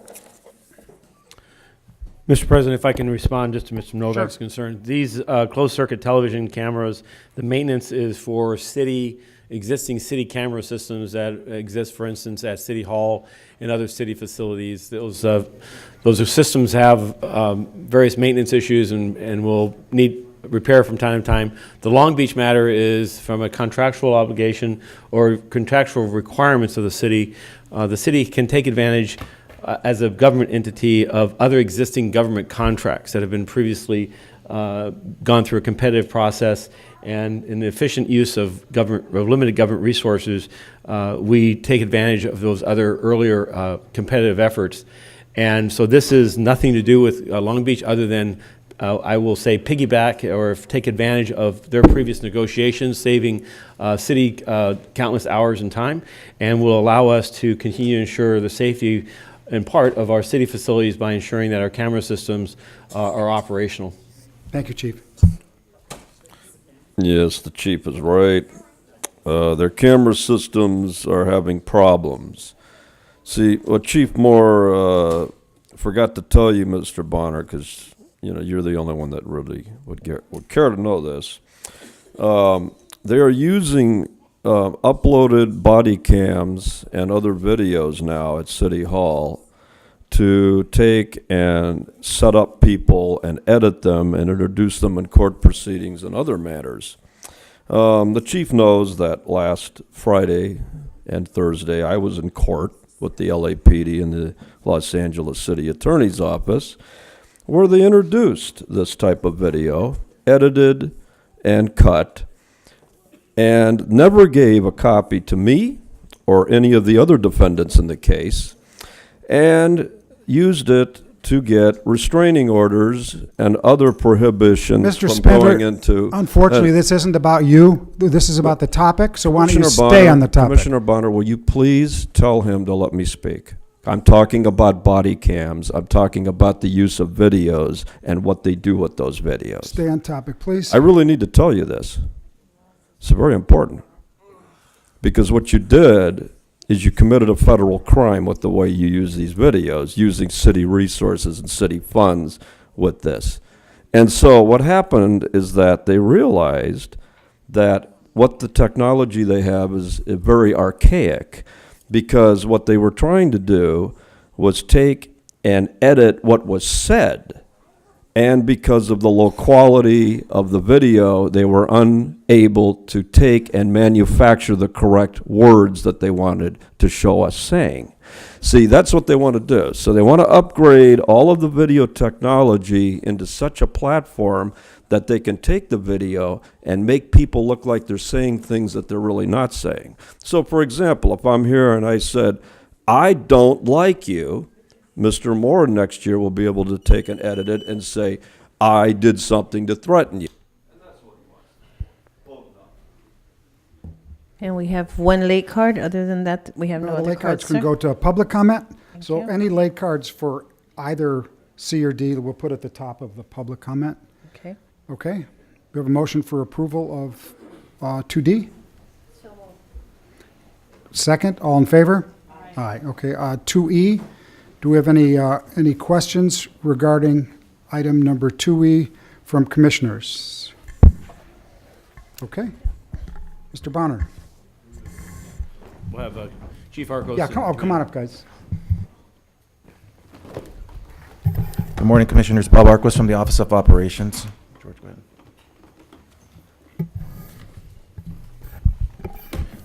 Yep, we're prepared for any questions, Commissioner Bonner.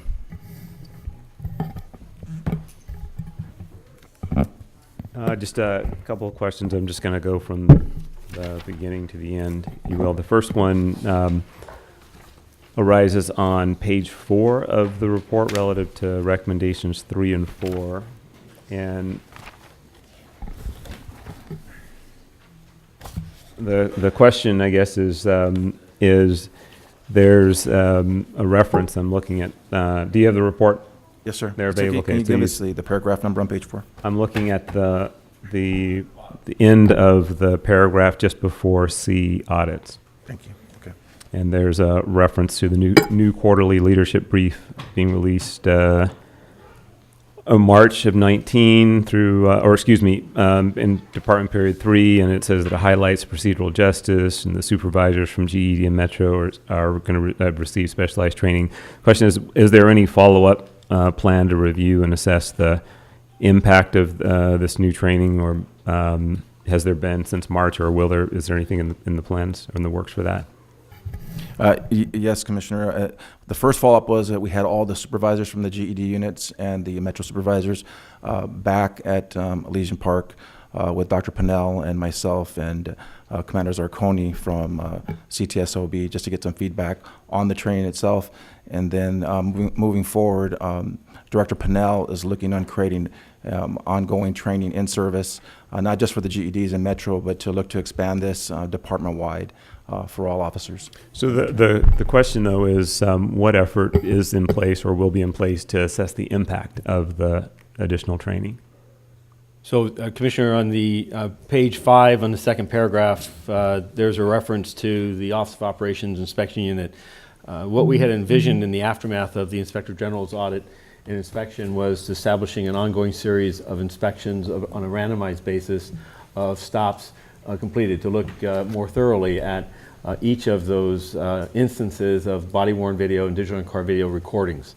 What we found is the Office of Operations and the Office of Special Operations organized a inspection process, is that inspection process is now subject to a meet and confer process as a requirement by the Los Angeles Police Protective League.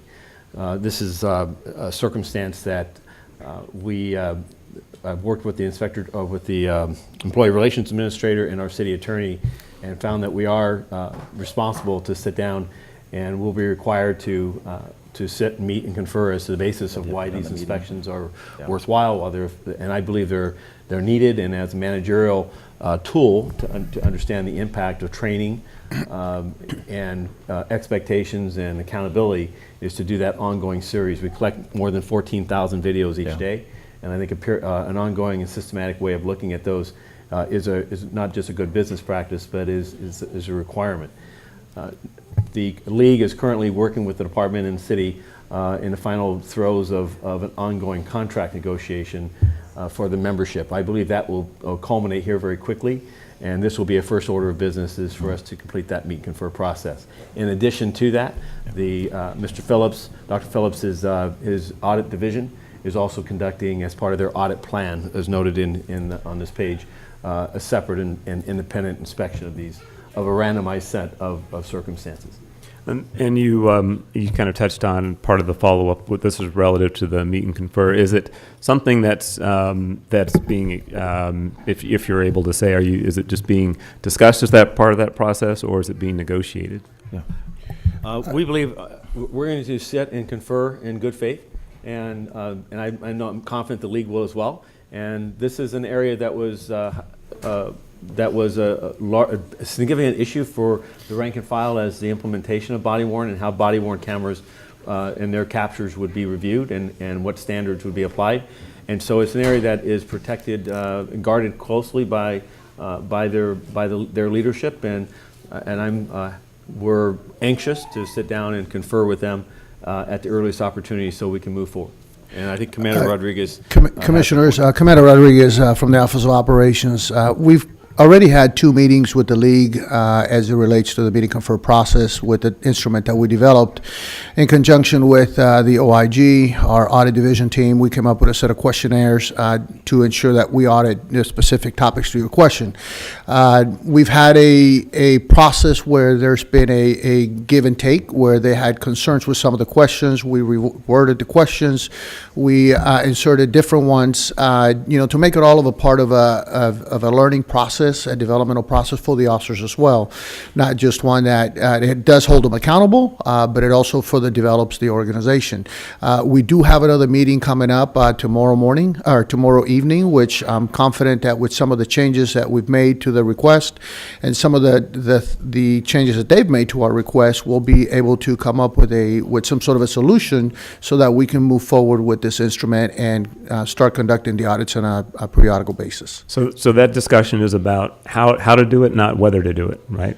It's a combination of both. There were concerns with some of the instrument, the questions, the way that we were looking at the video, the level of adherence that we were expecting our officers to hold when they were not trained to. So they were bringing out different cases.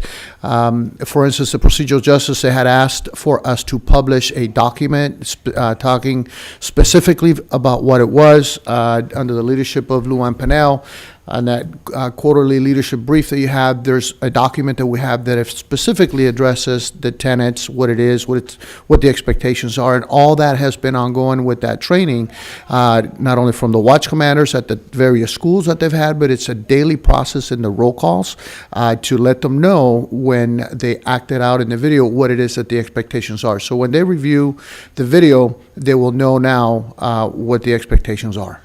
So when you add that up, what part of what I'm looking for is a little bit of assurance that that this, or maybe you can comment that if there's any risk that this gets negotiated out of the process. No, absolutely not. We're going to act in good faith in regards to our relationship with the league and their responsibilities as well as mine as the chief. And I can assure the commission that we're not going to get tripped up in this in the sense of not do these inspections. I believe that the Inspector General's audit itself demonstrated the value of a randomized series of looks, and incorporating that in a systematic view is important as we move forward and we adopt to this new technology.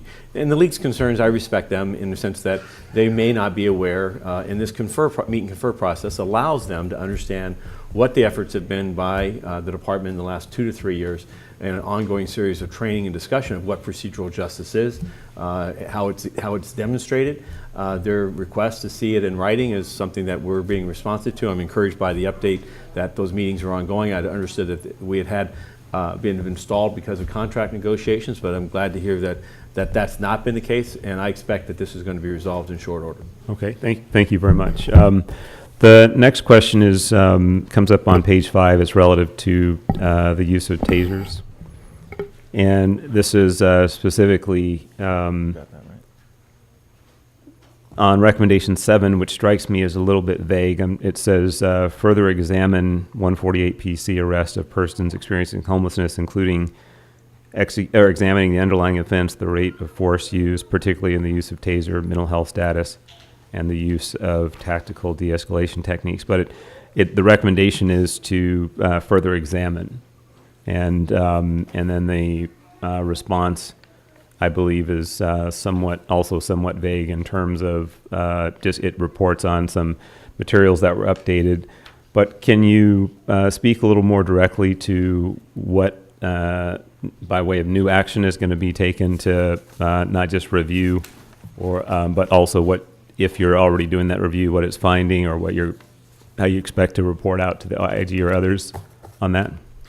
Absolutely. So one of the things that we're noticing, Commissioner, is the applications of de-escalation techniques that our officers have been using at the rate where they're not using force as much as they were in the past. And in particular here, if you look at the tables that we included in this report, where we examine all the different type of forces that were used on individuals who were either perceived mentally ill or perceived homeless. And as you can see, the use of taser was very low as compared to some of the other less severe force options, such as... Commander, you might point him to table 2, I believe you're referring to, page 8. Is that just so we're the lengthy report says you're as a commissioner? Yes, so page 8 is for perceived homelessness, and page 7 would be for perceived mental illness. So we did take a look at both different populations and separated the two as to the specific types of force that were used. And as you can see, in 148 cases, there was a perception of homelessness as related on page 8. And of those, only 5 cases where the taser was utilized in that particular case. If you take a look at page 9, we're talking about the total population of 148 arrests, where that was also broken down, where the individuals were reported homeless was 132 versus 387 of all the other suspects, for a total of 519. And then we further looked at that to see 43 cases of those 519 incidents, or 132 incidents, I'm sorry, in which a person reported homelessness, force was used. So one of the things that we're looking at is, as a comparative basis, is how much force is being used and the impact of the de-escalation training. And what we're noticing overall, we have not looked at it specifically as it relates to 148 and homelessness, but in the overall use of force spectrum, we do notice that the officers are applying the de-escalation techniques and not resorting to force as quickly as they were once upon a time. So I'm going to try to just break it down in the simple terms, at least as I'm understanding it. As I'm reading the recommendation, it's basically saying further examine this, and then as you've just described, you further examined it and kind of reported some data as to what that further examination revealed. My question is about what additional efforts are being taken to further reduce the use of tasers relative to this population. And I believe the potential answer to that is on page 9. At the end of this discussion, there's a reference. This is what I was signaling to Commander Choi. It says, to address the concerns with 148 PC arrests with persons experiencing homelessness, the department will reinforce dedicated partnerships, resources, and initiatives, et cetera, et cetera. So that's the only, unless I could be misreading, but that's the only specific action that I'm seeing that you're saying you're going to do, aside from, and admittedly, I'm also saying to the IG, I think the recommendation is kind of vague. It's just saying, take a look at this. And you're saying, we took a look at it and this is what we're finding. So I'm just trying to get a feel for whether you took a look at it and agreed, maybe you agreed there wasn't really, it was worth looking at, but wasn't really an issue of concern, and that's why you're just going to ask Commander Choi to also look at it and then reference it in his partnerships, or is there anything specific or concrete, I think, that I'm asking that may be done in this regard? Commissioner, if I could explicate the recommendation a little bit possibly. So the recommendations, as we end up with the end of our reports, are oftentimes sort of briefly stated, but they refer back to the substance of the report where we've described them in more detail. And in this case, with regard to the use of force, there are 3 primary areas where we noted some level of concern. In our review, it didn't necessarily mean that we judged use of force to be out of policy, but we noted some issue we wanted to raise the department's attention. In this case, the first and primary one was the use of a taser as a compliance tool. Regardless of the number of cases or use of a taser, which may indeed be low, we found in about half of those cases, it appeared the taser used for pain compliance purposes, as opposed to its authorized use, which is not for pain compliance. The second issue was with regard to instances where use of force, and it might be oftentimes low-level use of force, but was in any case potentially premature, and in some arguments or some cases unnecessary. Oftentimes people would be requested to comply with a certain order, and there's a bit of a judgment of, well, how long do they get to comply with that order before action is taken, and we thought there were some times where the implementation of force was a little bit premature and deserved another look by the department. And the third area, and a bit more minor one, was some tactical concerns, things like partners splitting up or deviating from the standard tactical training by the department. That was in a much smaller area of cases, but we thought it was worthwhile to bring to the department's attention just to make sure that when they're looking at these cases, they always look for the best practice as far as tactics go. Those are 3 areas we cited in taking a deeper look at the use of force. But I'm reading the recommendation correct, that the recommendation was just to take a look at it. Correct. Okay, and so they took a look at it, and I'm just wanting to confirm that you took a look at it, and out of that look, the recommended action was to reinforce the partnerships, resources, initiatives, et cetera, that there wasn't, you didn't find a basis for any particular concrete action, and therefore you're not taking any particular concrete action. That's correct, Commissioner. If you recall, our taser policy changed back in August of 2018, which provided further clarification as to the taser use.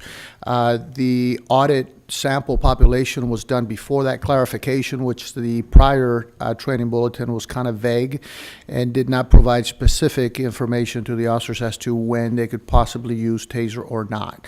The clarification has taken its intended effect, where we are now seeing that the taser is being utilized as a mid-level tool.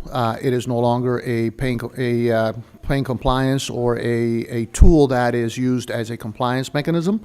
And in those very minor cases that we do have, that we do find, if we find, and I haven't recalled any since the clarification, those use of force policies are found out of policy and dealt with appropriately.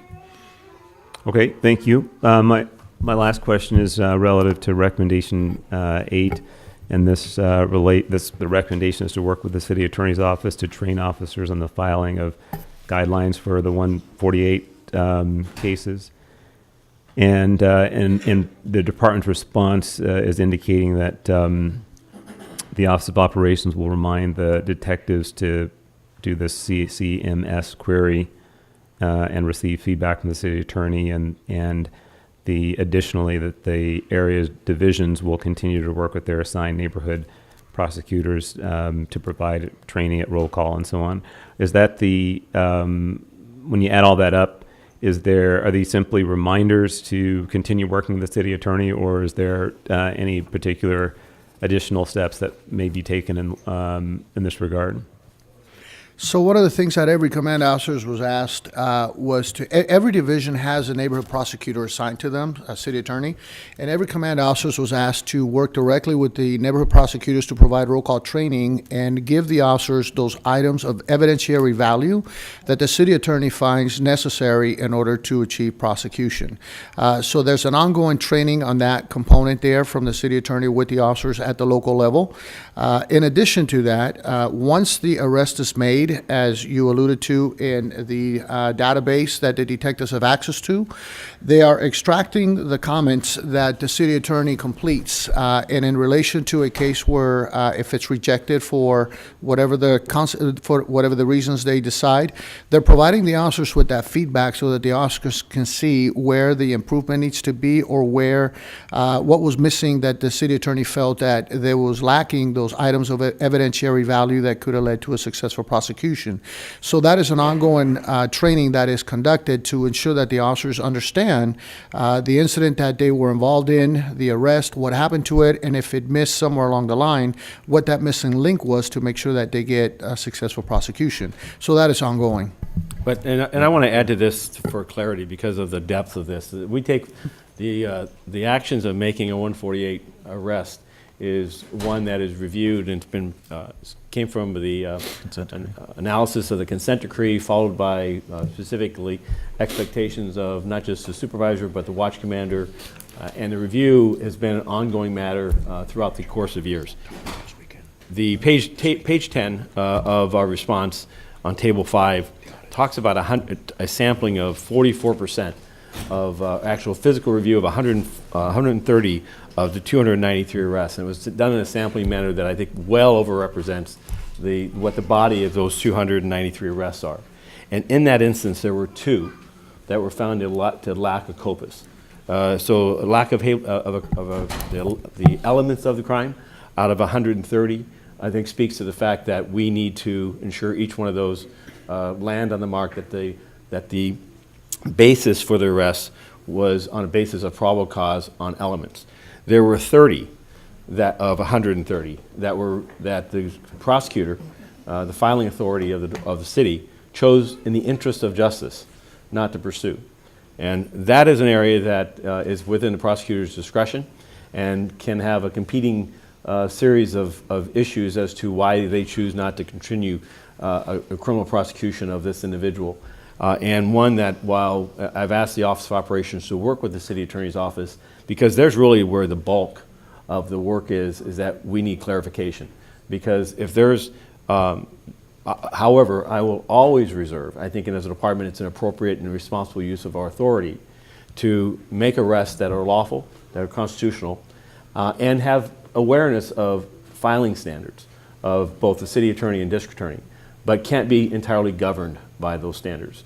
As we've seen efforts not only in the streets, but in this very room, where the interest of justice is felt that the arrest itself served a sufficient deterrent effect and there was no need to further a prosecution of it. So this is an area that I believe that we continue to look at and focus on, the judicial use of 148, that is not prematurely or overly relied upon, But I want to bring some clarification as to the level of the challenge before us versus suggesting that there's been a misuse in some significant manner. And I'm not suggesting, I know your questions don't suggest that, but to the audience and others that are listening, I want to be clear. This is an area that I respect the Inspector General's remarks and findings, but it's a very small minority of the group that at least in the most recent of our most recent inspection, I think that we need to attend to. And the larger portion, again, is my efforts of with Chief Arcos and his team to work with our city attorney to better understand the interests of justice box. And that's what I'm interested in better understanding. But if I also understand what you're saying, that you're going to try to understand it and be aware of it, although it's not the guiding consideration on the front end of not knowing their office's response, we'll be. It's an influence, and certainly I want to be mindful of it. So I'm not walking into the meeting or the discussion blinded to the fact that there's nothing that the prosecutor can say that would influence a change of how we go about. But I don't want to project on his office what discretion. Prosecutors exercise discretion, as I'm sure you're aware, in many instances that are matters of that deal with things that I share responsibility with, and others that I say you're exercising a discretion that I choose to disagree with. Thank you. Yeah. And Commissioner, that's on the back end that the chief is referring to, but on the front end of this, the responsibility that we're placing on the supervisors and the watch commanders to review digital in-car video and body-worn video on these 148 related arrests to make a very clear determination of the facts that are presented before them. We are into our chief duty officer inspections that are going on now from Thursday to Saturday. We have a chief duty officer assigned to every bureau from 1500 to midnight, and one of the topics for our inspections for the chief duty officers are 148 69 PC arrests, and this weekend in particular in Hollenbach Division, we did have one where the watch commander did not feel that the facts that were presented to him constituted a 148 arrest because he was able to review the body-worn video. There were other things that they could have done on that, but that's again a system on the front end that we hope will help give us a little better clarity with the city attorney on the back end. Commissioner Goldsmith. Thank you. Thanks so much for this report, and really appreciate the department's responsiveness to the Inspector General's recommendations and the Commission's recommendations. And just a quick question. I'll also just say I'm really glad to see the work, the increasing responsibility of the watch commanders and the training for watch commanders, particularly around reviewing the video footage and also procedural justice. So just very glad to see all that here. So in terms of the audit division's audits and the new review process that's in Meet and Confer, when might we be able to see the results of the first round of that audit and that review? So our next meeting is going to be on Wednesday. We're hoping to have something finalized with the league and agreed upon by them as to our instrument that we'll be able to use. As soon as that instrument is agreed upon, our inspection units have all been trained already at the bureau level at our Office of Operations, and we'll be able to commence those audits immediately, as well as the gang sergeants. They have also been trained as to what the expectations and what those reviews are going to be like. So as soon as that agreement comes, those will occur right away. Okay. Yes, good morning. Jeffrey Phillips, Commanding Officer, Audit Division. Currently, we have that particular audit set for 2020. Now, what I would like to see is the efforts that have been discussed thus far to allow for a good 6 months to go by and use that as the scope to go ahead and sample from. Okay. So I'd say if we start that at the very beginning of 2020 and use the last 6 months of 2019, that gives us a good sample pool. And so then when do you think it would be ready to send to us? We'd probably be looking at the spring sometime of next year. Okay. Mr. T. Fink, is that something that you could work on, just make sure in the spring, whenever it makes sense, we get the results of the first audit, and then when it makes sense to look at the first review, we could do that as well? Sure, and then we'll also make sure that's in the annual audit plan, that the 148 is in the end. It's already in the audit plan, so that's the tracking mechanism internally and also with us. Thank you. Thank you. Do we have public comments? Sir, we have 4 cards and 1 late card. Okay. So the first 2 speakers, Michael Novick and Wayne.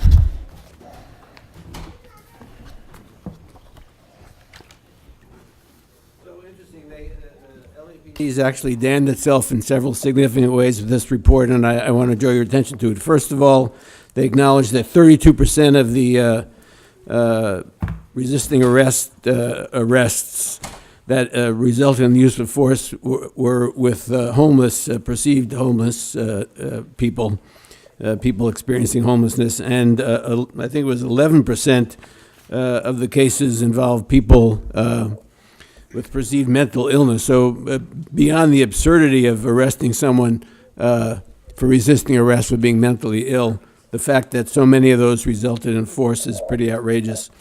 But I want to point out two other things. One is on page 3.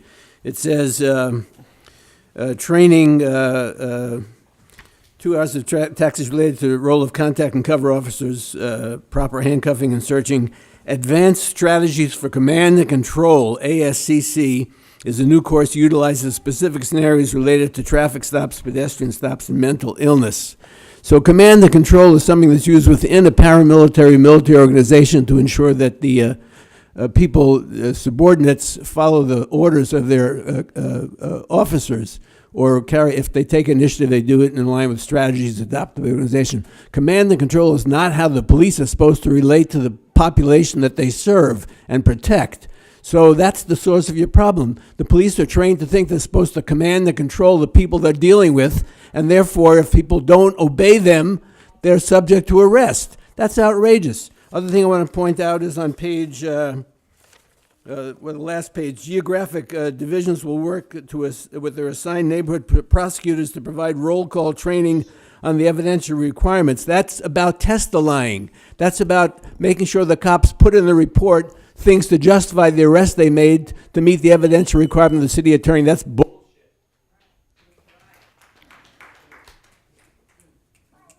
The next speaker is Wayne, followed by Melina Abdullah and Reverend Evan Regis Bunch. Were they late cards? One late card. Okay, the late card we'll do as first up in public comment. Yeah, his Go card. ahead. Yeah, his For card Clinton was on. Blakely, that came in late. Yeah. What a pile of fucking shit this thing is. There's we don't need more of Chief Beck. You're just continuing with what he does. Arresting somebody, I mean, let's just use Obama terms. It's a teachable moment to have somebody arrested and driven down and put in a cage with diseases and scabies and typhus. And then we're going to leave it up to the discretion of the prosecutor to decide whether it's in the best interest to file charges. The disgusting fucking pig of a fucking police chief and a law enforcement officer. I know how to do an investigation. It's trained by the best. And I know arresting somebody is not such a thing to use to teach somebody a lesson. You don't teach people lessons. You investigate crime. You assert the facts, and when a person is taken into custody, they are protected until they face the magistrate. And then the facts are turned over to the prosecuting agency and authority. What you guys do, you're the judge, the jury, and the executioner. Like somebody I know that comes out of his house from the store, and one of your friends in one of your cruisers stops in the middle of the road, takes off. He gets in his truck, and 8 seconds later, he's pulled over and given a sobriety check. Can you guess who it is? You rotten fucking piece of shit. And that's why, if you're listening, FBI, why should you indict these council members? Because if you indict them, you can take back control. We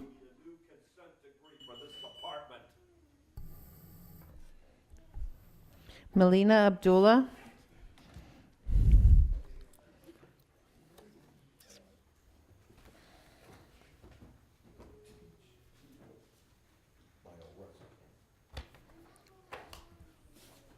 So I'm looking at this report, and I hope that the rest of you are asking yourself why this period was given. This is an irrational time period to review from June 2016 to March 2017. It's not even a year. I think that it also misses, and it might be a deliberate effort to miss one of the huge groups that's affected by 148 arrests, which is protesters. So in this room, we have three of us, myself, Evan Bunch, and Greg Akili, who are all arrested on 148s, right? 148s was used as a tool, especially in 2015 and 2016, to harass and criminalize protest. Black protest, right. So there's a reason that the three of us are being pointed to, by LAPD especially. So what I want to encourage you all to do as the body that's supposed to represent the people of this city is to request that this report go back further in time to include 2015 and 2016 evidence of how 148s were used for these arrests, because we need recommendations around that, especially when we're looking at new Supreme Court rulings that enable the criminalization, the increased criminalization of protest. We need you to actually live up to what you say you're supposed to be here for, which is representing the people. So even if you don't like what we have to say, in the interest of democracy, we cannot be using police and arrests on 148s, irrational arrests on resisting arrests in order to silence people.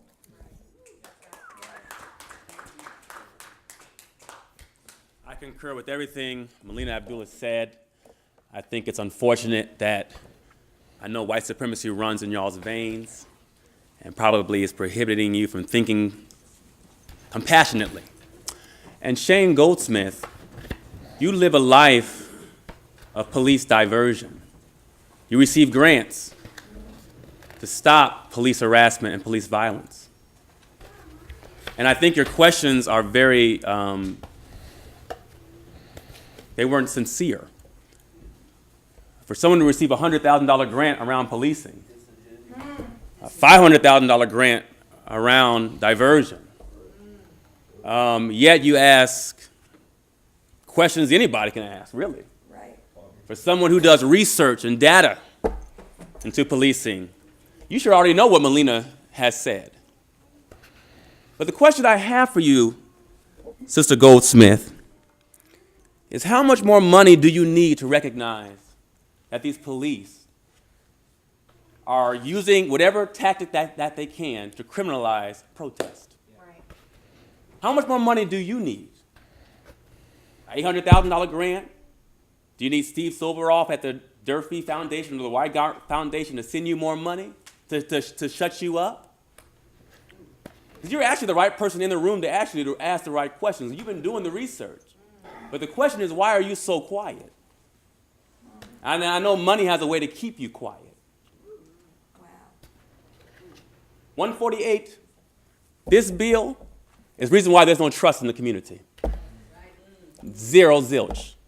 Now take another $10,000 from your foundation and try to figure that one out.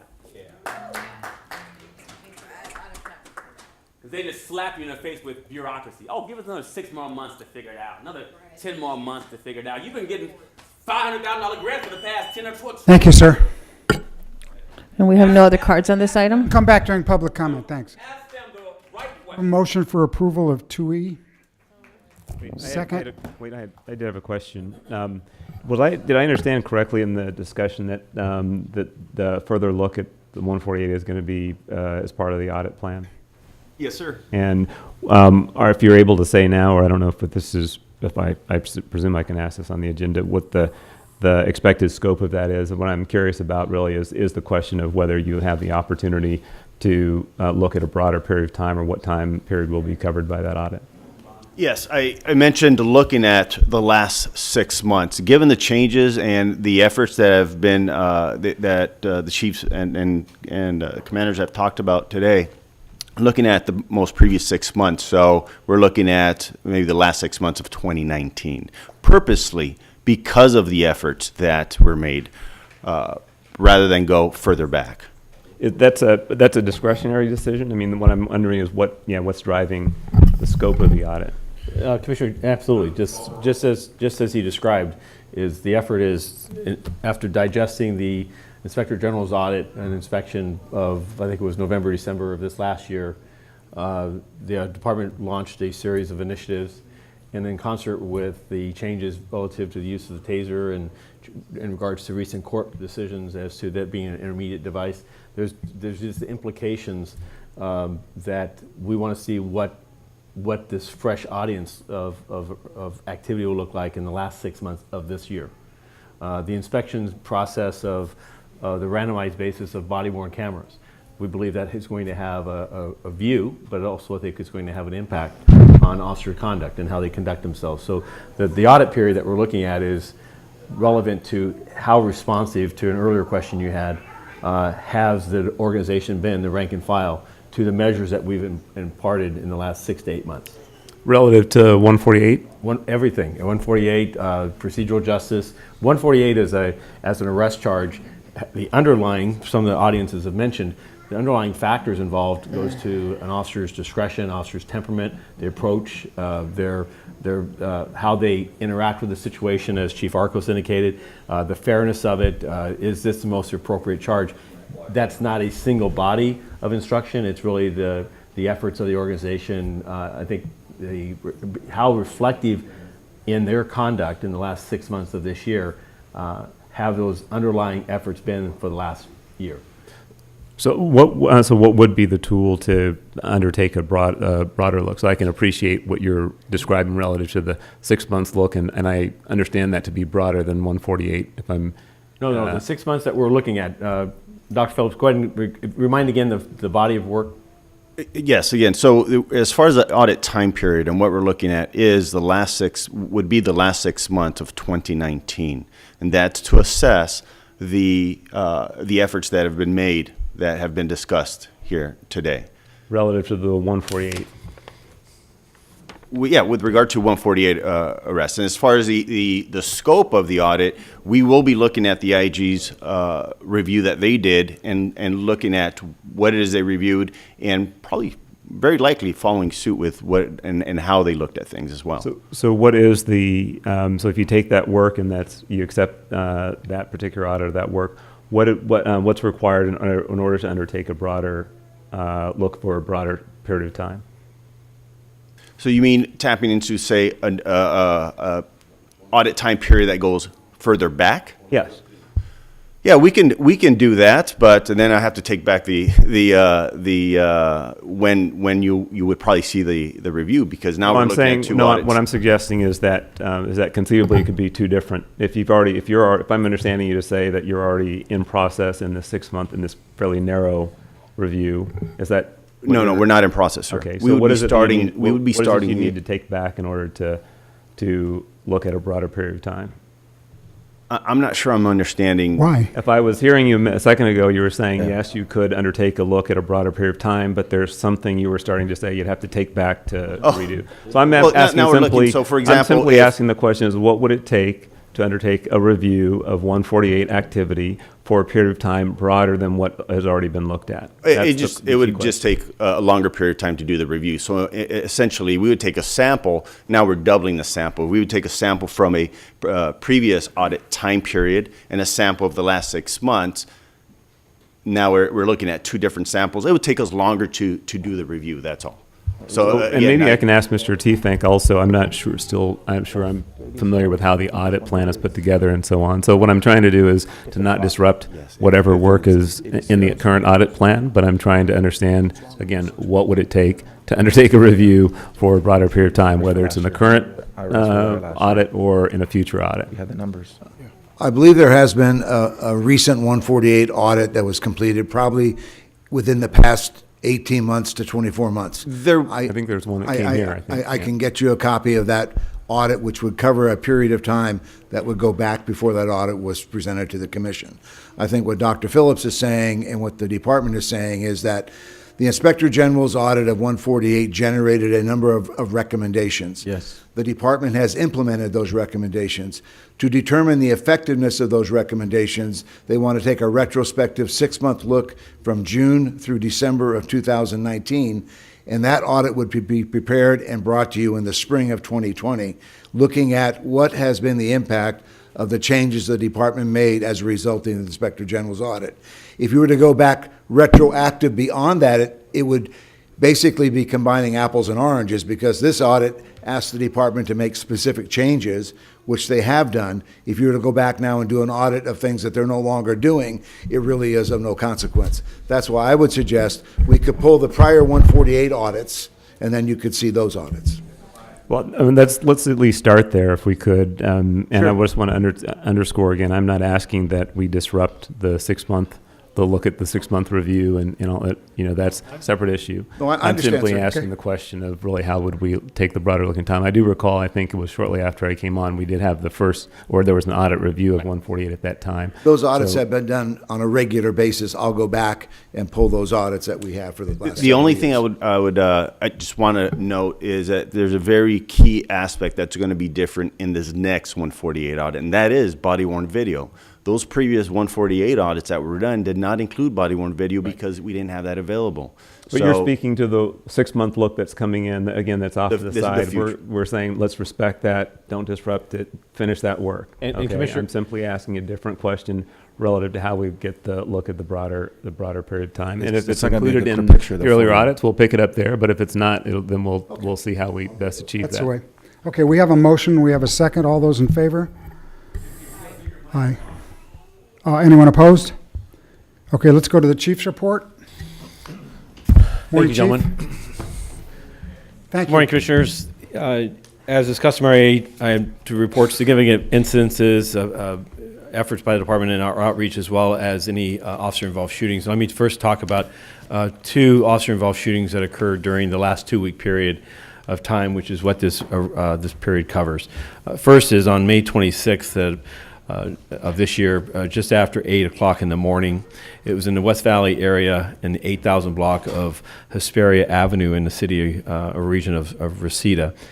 It involved an arrestee later identified as Miss Julie Fernandez, a female Hispanic, 19 years of age. She was later arrested for assault with a deadly weapon. On the 26th at approximately 7:38 in the morning, uniformed officers assigned to West Valley Patrol responded to a call of a woman who was armed with a handgun, again at the 8,000 block of Hesperia Avenue. The officers arrived and encountered Miss Fernandez, and she was armed with a pistol, which she had pointed to her head. Officers established a dialogue or an effort to communicate with her over a period of time, directing her to drop the pistol, in which she refused. During the incident, Ms. Fernandez began to point her pistol in the direction of an officer, and an officer-involved shooting occurred. Ms. Fernandez was struck by gunfire. She was treated at the scene by the LA Fire Department paramedics and transported to a nearby hospital, where she's currently listed in stable condition and expected to survive. The officers at the scene were not injured during the incident, and a .45 caliber semi-automatic pistol was recovered from the scene. Force Investigation Division responded in handling the investigation, as well as the Inspector General's presence, as well as the DA District Attorney's rollout team. Second event occurred on the next day, the 27th, at approximately 9:35 in the evening in the harbor area of Los Angeles, in the 1,000 block of West 253rd Street. This involved an arrestee by the name of Mr. Kenneth Rosales, a male Hispanic, 23 years of age, later charged with felony possession with a gun. On the 27th at approximately 9:35 at night, uniformed officers assigned to the Harbor Area Gang Enforcement Detail responded to a radio call of an ambulance shooting in the area of the 1,000 block of West 254th Street. Upon arrival, the officers observed Mr. Rosales as he was walking eastbound on the north sidewalk of West 253rd Street, and observed that he was carrying an assault rifle. Officers ordered Mr. Rosales to drop the weapon and stop. He failed to do so and pointed the rifle in the officer's direction, which resulted in an officer-involved shooting. Mr. Rosales was struck by one of the officer's rounds. He was treated at the scene by LA Fire Department paramedics and transported to a nearby hospital where he's currently listed in stable condition and expected to survive. The officers were not injured during this incident, and a semi-automatic assault rifle was recovered from the scene. Force Investigation Division responded and is handling the investigation regarding the officer-involved shooting. We believe that Mr. Rosales, prior to his engagement with the officers, was responsible for a homicide that occurred in a very nearby area that was unbeknownst to the officers at the time. The Force Investigation, again, I said, responded to the scene, as did the Inspector General's office and the Los Angeles District Attorney's rollout team. Relative to significant events in this last 2-week period, I was happy to attend and oversee the Hollywood area inspection. As I've been previously reported, each of our areas are having inspections as part of the 150th year celebrating our history of LAPD. Particularly impressed by the engagement by a number of business and residential community stakeholders that participated in the event and attended in support of our men and women. Additionally, we began the relationship with this year's efforts of Special Olympics of Southern California. LAPD dedicates a number of hours and days of interactions with Special Olympics athletes, and we held an event here announcing an over-the-edge fundraising effort in which our members of our SWAT team rappelled from the side of this building, and an effort to showcase another fundraising efforts in which members of the organization on their own time will go and raise monies for the Special Olympics and the need of some 30,000 athletes with intellectual disabilities here in the Southern California area, in which the Special Olympics is many times their sole access to health and dental and other services that are desperately needed. I was honored to be the keynote speaker at the 26th Annual USC National Trauma and Critical Center Symposium that was in Pasadena 2 weeks ago, where we discussed about the importance of emotional health, the resiliency of our people, the circumstances in which they sometimes find themselves in over the course of a career, and how, as a department, we make every effort and focus energies and strategies to ensure that the emotional health of an officer is as well provided for as their physical health. During that week also, the FBI and the Anti-Defamation League held a statewide conference on domestic terrorism, hate crime, and it was a summit that to update all the partners in the region relative to instances of the growing concern about hate crime, particularly in the domestic terrorism origins. It was a good exchange of information, including updating individual points of contact, as we recognize that there are groups and individuals that travel this region and may have instances in one area that is part of a series of events and not just singular or isolated. Last week I attended the Major Cities Chiefs Association summer meeting along with the Police Executive Research Forum town hall. And during my time there, listened and was updated on a particular issue that is this country is experiencing with tens of thousands of individuals and migrant individuals coming into the United States. And we petitioned as major cities, the Department of Homeland Security, to have better communication and meet with us as major cities on understanding what the federal government's plan is for housing and other necessities for the tens of thousands of these individuals. As major cities across the country are beginning to experience transports of these individuals who are being left in their cities, many times with little resource or none for housing and food and other basic necessities. So the Major Cities Association and I joined in with that in asking Department of Homeland Security to sit down and with us and provide us with what their plan is to ensure the safety of these individuals and families as they're coming into our various communities.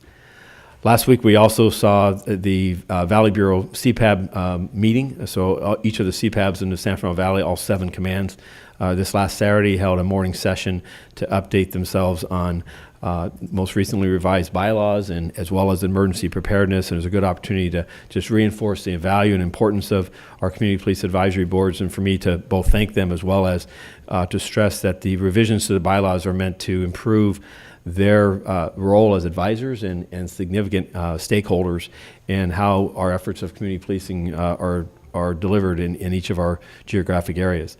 Lastly, our two other matters, we attended the Community Methodist Church of Pacific Palisades for a worship service there in that house of worship, and had an opportunity to speak with that community relative to our efforts on the west side in policing and in providing partnerships, meaningful partnerships in our community engagement. Lastly, last night, the mayor hosted the crisis response team spring of 2019 graduate class of 25 volunteers. I was happy to sit with both the mayor as well as Chief Terrazas, welcoming these next group of what I view as heroes of individuals who step forward in a trained and responsible manner, respond to some of our Angelino's worst days, their darkest moments, and provide law enforcement as well as fire with a readied and prepared and trained resource, so that as officers are called away and to handle other emergencies and go on to other responsibilities, these families are not left isolated and alone in some of their most grievous moments. So I was happy to be a part of that and look forward to this integration of these latest 25 graduates. Moving over to crime, I want to talk briefly about what we continue to see, which is an overall reduction in violent and Part 1 crimes. As of the 1st of June, we are at 106 homicides versus 109 last year. That's a just under a 3% reduction. Overall violent crime has been reduced year to date by 4%. That's 486 fewer violent crimes citywide. And overall Part 1 crime, which is both property and violent crime, we have nearly 3,800 fewer crimes year to date. That's a 7% reduction. The one pressing area that we continue to have our challenges is in our shootings, shots fired and shooting victims, particularly and nearly entirely in the 77th Southeast and Newton commands. We have had an increase year to date of just under 16% of shooting victims. Now, that's this year versus last year. That's 56 additional shooting victims this year versus last year. Over a 2-year period, we're still over 11% fewer shooting victims, but we're continuing to work on turning this number around. Our gang crime is an area that we see influencing this significantly. We have 90 additional gang crimes this year versus last. That's a 5.8% increase, and the majority of that increase is in our aggravated assaults, and in that, while again over a 2-year period and a longer period, these remain some of the safest times in regards to both gang violence as well as overall violent crime. We are this most recent turn this year versus last. We want to not accept, and so we met also this last 2 weeks with our grid providers in preparation for our Summer Nights Light program, where we'll have ambassadors and community outreach workers working in our neighborhoods, 32 different parks, beginning towards the end of June and through the summer nights. And we spoke about this very increase, about we'll have a presence of officers in each of these parks to provide safety and assurance, but also outreach and engagement with our communities so that people have safe places in which to enjoy the evenings here in Los Angeles. While we still work with our gang interventionists to quell what we see right now as a back and forth between groups that many times are origined over nothing more than a disrespect or an insult between one to the other. For officer-involved shootings, we have had 10 officer-involved shootings this year. That's 9 involving a hit and 1 that was a non-hit. That the 10 this year is in comparison to 14 this time last year and 19 as a 4-year average. This is a 29% reduction this year versus last. As far as fatalities, we've had 4 officer-involved shootings resulting in a fatality this year. That number last year was 7. And that is a 43% reduction this year versus last year. Our calls for service are basically flat this year versus last, at just over 305,000 radio calls for service, and that number is a 5.6% increase over our 5-year average. For traffic collisions, we are effectively even in regards to the number of serious fatals and serious injury collisions citywide. In regards to areas of concern, though, our motor vehicle versus ped fatalities have increased by 7 additional fatalities this year versus last, with 53 motor vehicle versus ped fatalities this year versus 46 last year. To give a perspective, if you look back to 2015, that number was 34.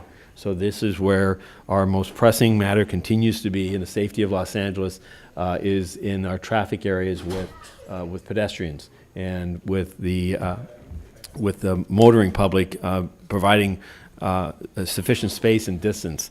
Our Vision Zero efforts will continue with both traffic enforcement as well as our relationship with DOT and improving engineering standards on our streets, and as well as education, which is in part my discussion here of this, is to continue to inform the public and stress the criticality of both pedestrians and the motoring public exercising good practices as they move about the city. Our sworn and civilian staffing, sworn staffing is at 10,009 individuals. That's a underdeployment of approximately 35. I'm sorry, that's an underdeployment of approximately 51 of our personnel. We expect that number to increase here in the next 60 to 90 days with oncoming classes. For our civilian personnel, we're at 2,962. And for our reserve officers, that's 385, and our cadets number 1,484. And in May of this year, what we just completed on our cadets was the implementation of new guidelines relative to the age requirements.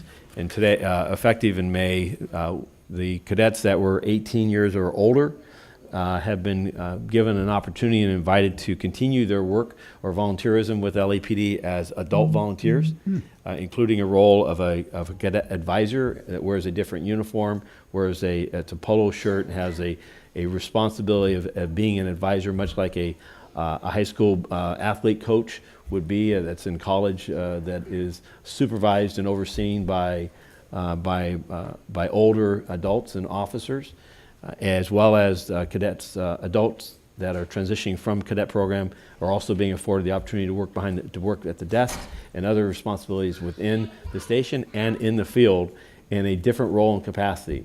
This is the latest iteration of our efforts to ensure that the cadet post operations are made in a manner that is targeted to age range that we think is most appropriate, continuing to work with one another, and not the length of span or the length that was previous, which was, as a reminder, from 13 to 20, which we felt was too large of a group.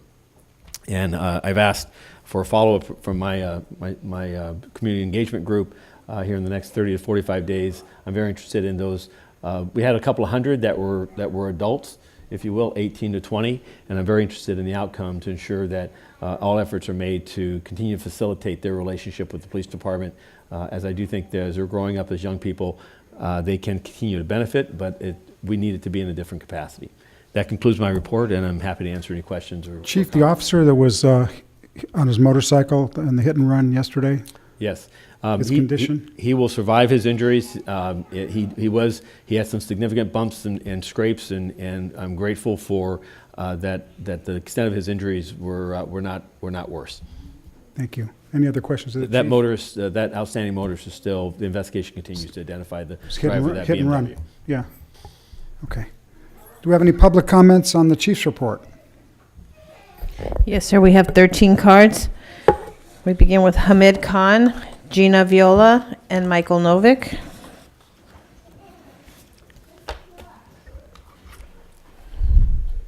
This morning, we've put a demand letter to the chief and the police commission following the dismantlement and discontinuation of Operation Laser and the chronic offender program.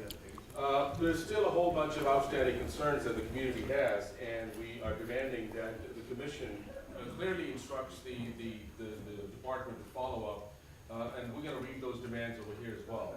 So, number one, we demand that department-wide notification of the dismantlement and continuation of Operation Laser, including all operational and enforcement actions and related elements, including laser zones and chronic offender bulletins, lists, and databases and anchor points. Number 2, Operation Laser required LAPD officers to surveil laser zones, chronic offenders, anchor points, and also gather information in the form of field interview cards, automatic license plate readers, social network analysis, and other forms of surveillance and tracking. We demand to know the status of and plan for the data collected during the startup, implementation, enforcement, and dismantlement phases of Operation Laser and the chronic offender program, including to what extent was or is the data obtained through the LASER program being utilized by researchers? How the source of this data and the nature with which it was obtained is being considered by researchers and by the academic community? And what is the plan to seize the use of the data gathered under the implementation of Operation LASER? Number 3, we demand to know the status of contract with Palantir Corporation and the related funding. This is extremely critical because this is exactly what we had brought back to the attention in November when you were passing the budget and this was under review. So what's going on with these hundreds and thousands of dollars that were allocated to that? And I'm going to invite our next speaker to follow up with that.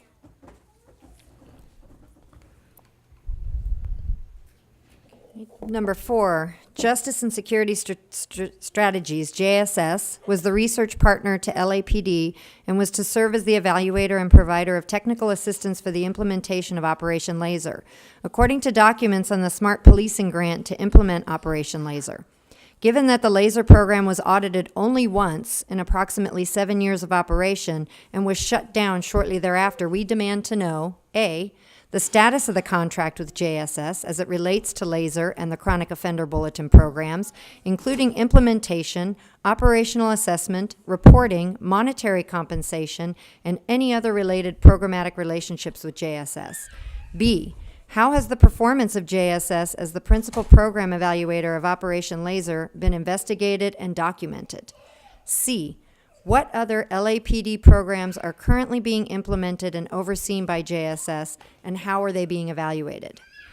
Number 5, according the Smart Policing Grant documents, JSS CEO, Dr. Craig D. Uchida, served as the principal investigator of Operation Laser and was responsible for analysis and assessment, for overseeing consultants, for the development of materials, for the design and directing of the gathering, tabulation, and interpretation of required data, and of writing reports and professional papers. So we demand to know, A, how have the actions of Craig Uchida and his role in the approval, expansion, and claims of success of Operation Laser are being assessed?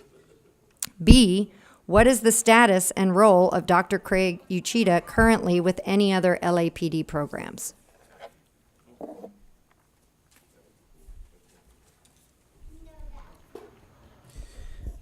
Continuing, you need to direct the chief to reveal the status of any remaining funding for LASER and the chronic offender programs in the current fiscal year. You need to release a list of all the consultants hired to do work in association with Operation Laser, their specific roles, and their current status with the LAPD, if any.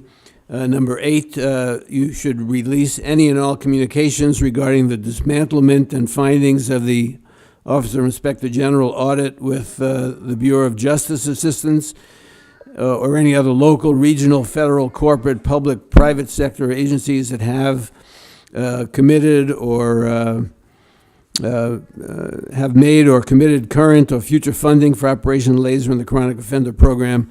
Number 9, any and all communications regarding the dismantling and the findings of the Officer Inspector General audit with other local, regional, federal, corporate, public, private sector agencies that have made or committed support or partnerships in the implementation, operation, analysis, or assessment for Operation Laser and the Chronic Offender Program, including but not limited to the following: the LA City Attorney, the LA Board of Police Commissioners, that's yourselves, the Mayor, Eric Garcetti, the Chicago Police Department, the Bureau of Justice Assistance, the National Public Safety Partnership, the University of Chicago Crime Lab, the Los Angeles Department of Building and Safety, the Los Angeles Department of Housing and Community Investment, and the Los Angeles Department of City Planning.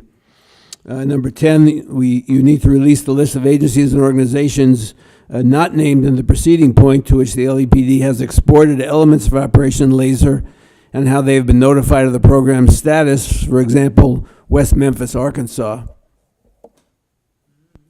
Next speaker, please. The next three speakers, Zach Sherwin, Michelle Dumont, and Adam Smith.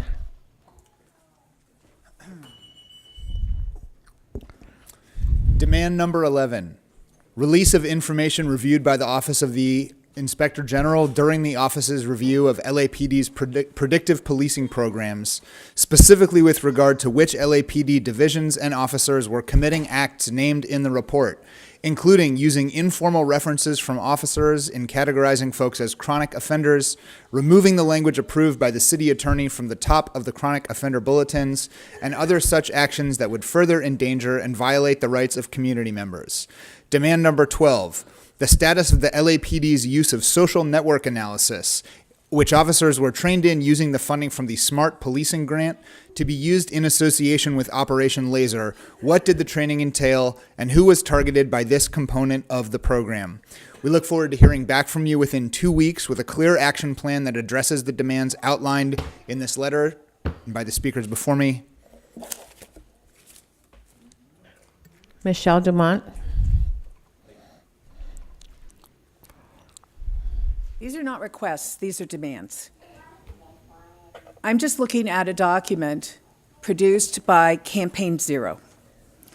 Campaign Zero rates police departments across California in various cities. You know where LA rates? An F. This is graduation time. You guys are getting Fs. Okay? You're at 38%. I was a teacher. 60% is failing. That's like you're way below failing. You're not even on the board. With regard to accountability, your F grade is 15%. 15%. You need to respond in extreme detail. You need to answer every single one of these demands, and you need to do it in 2 weeks. Because this is serious business. People's lives are at stake because of these activities. These programs are being closed down because they're dangerous. You need to be accountable to the community you serve. Fs are not acceptable. You should all be fired because of this report alone. All of you, from the police chief to every commissioner sitting here. Fs don't get you graduated from kindergarten, let alone from any institution. Fs don't get you approval. Fs don't keep your job. 15% on accountability is a disgrace. You should be ashamed of yourselves.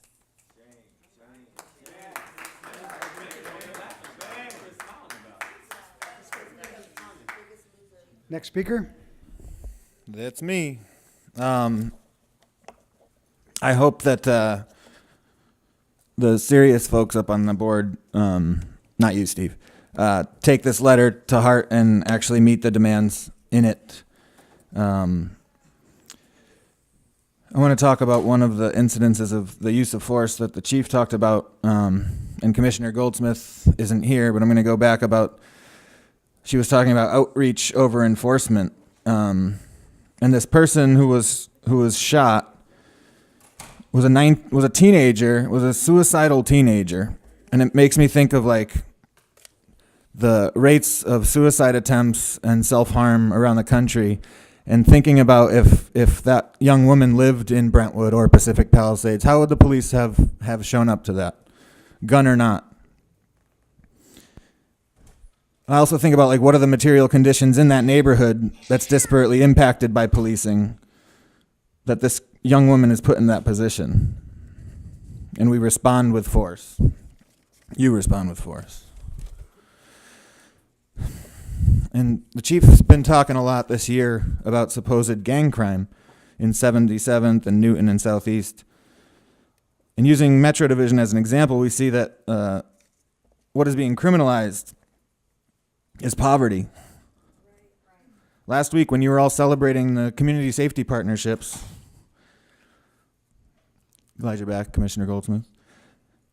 Last week, when you all were celebrating the community safety partnerships, you weren't talking about how the housing authority is being weaponized against poor people, how people are being evicted, and this is exacerbating the homelessness problem. So you talk about outreach, not enforcement.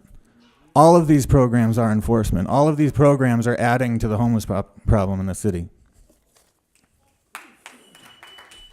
The next speaker, Paula Miner, Melina Abdullah, and Valerie Rivera.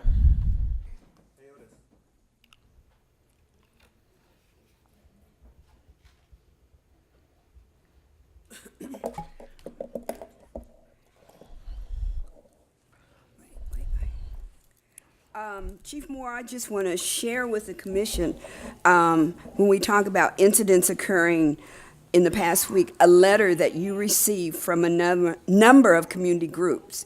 As you are aware, on April 30th, LAPD officers Ryan Lee and Martin Robles participated in the apprehension and killing of Grishario Mack inside the Baldwin Hills Crenshaw Plaza.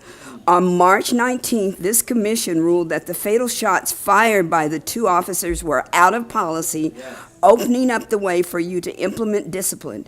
As a coalition of organizations deeply concerned about police abuse in our community, especially South Los Angeles, we, the undersigned, request that you impose the strictest discipline possible by swiftly firing officers Lee and Robles. The officer-involved shooting that took place in the mall not only stole the life of Grishario Mack, a father, a son, a brother, and community member who had a right to live, but endangered the lives of hundreds of shoppers and deeply traumatized our entire community. We understand that your initial response to the killing was to shield the officers from responsibility. It is our hope that the Police Commission ruling will help you rethink the staff stance. Failure to hold the officers to account sends a message to the community that our lives do not matter. Additionally, we request that you recommend to the District Attorney's Office that the two officers be charged and prosecuted for their roles in this fatal killing. The organizations signing with are the ACLU of Southern California, Black Lives Matter LA, Brotherhood Crusade, Brothers, Sons, and Cells, Children's Defense Fund, CHURLA, Community Coalition, LA CAN, and SEIU 2015. So we wanted to make sure that that particular letter goes on record. It was sent to you during the last week. And again, when we talk about the accountability, these are the levels of accountability that are being measured.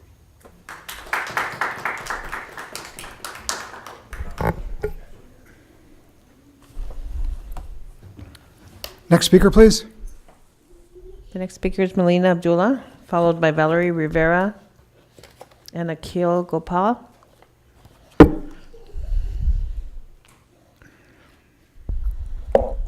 So I just want to lift up that you seem to always report when you meet with those same groups, and you kind of put it forward to the commission that you have an entree into South Los Angeles, but you didn't report that you received the letter. And I think that that also, when communities are dissatisfied with what you're doing, when they're offering recommendations for holding your officers accountable, that also needs to be reported to the commission. Not just you spoke, you were a keynote speaker somewhere, or you met with a certain group of folks. So if you won't report these things, we'll make sure that we do. But honesty means, and transparency, which you constantly talk about, means being transparent about all of what occurs. I also want to uplift Sister Valerie Rivera, who's in the room. This is the police commission just before the 2-year mark of the murder of her son, Eric Rivera. And I think it's really important that we always uplift his spirit and uplift those who we struggle for. So I'm going to ask our folks to say his name. Eric Rivera. Say his name. Eric Rivera. Say his name. Eric Rivera. Ashe. Finally, I want to remind our folks that sometimes they try to dupe us into thinking that we should be calling police on every situation, right? I believe we shouldn't be calling police on any situation, right? Because chances are if you are black, brown, poor, houseless, you can wind up dead, right? Especially when we're talking about crises that they are not equipped to handle. Please do not call the police. Next speaker, please. Next speaker. The next speaker You is can come Valerie back during Rivera. public comment like anybody else. Everybody can come back during public comment. Professor, please, Professor. This is your last warning, Professor. Thank you. Next speaker, please.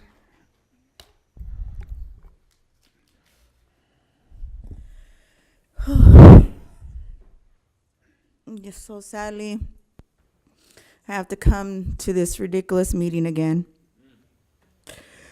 You know, Thursday, June 6th, is going to be 2 years without my son. Two years with no accountability whatsoever from this department. 2 years of knowing that there are extremely dangerous and negligent cops out on the streets.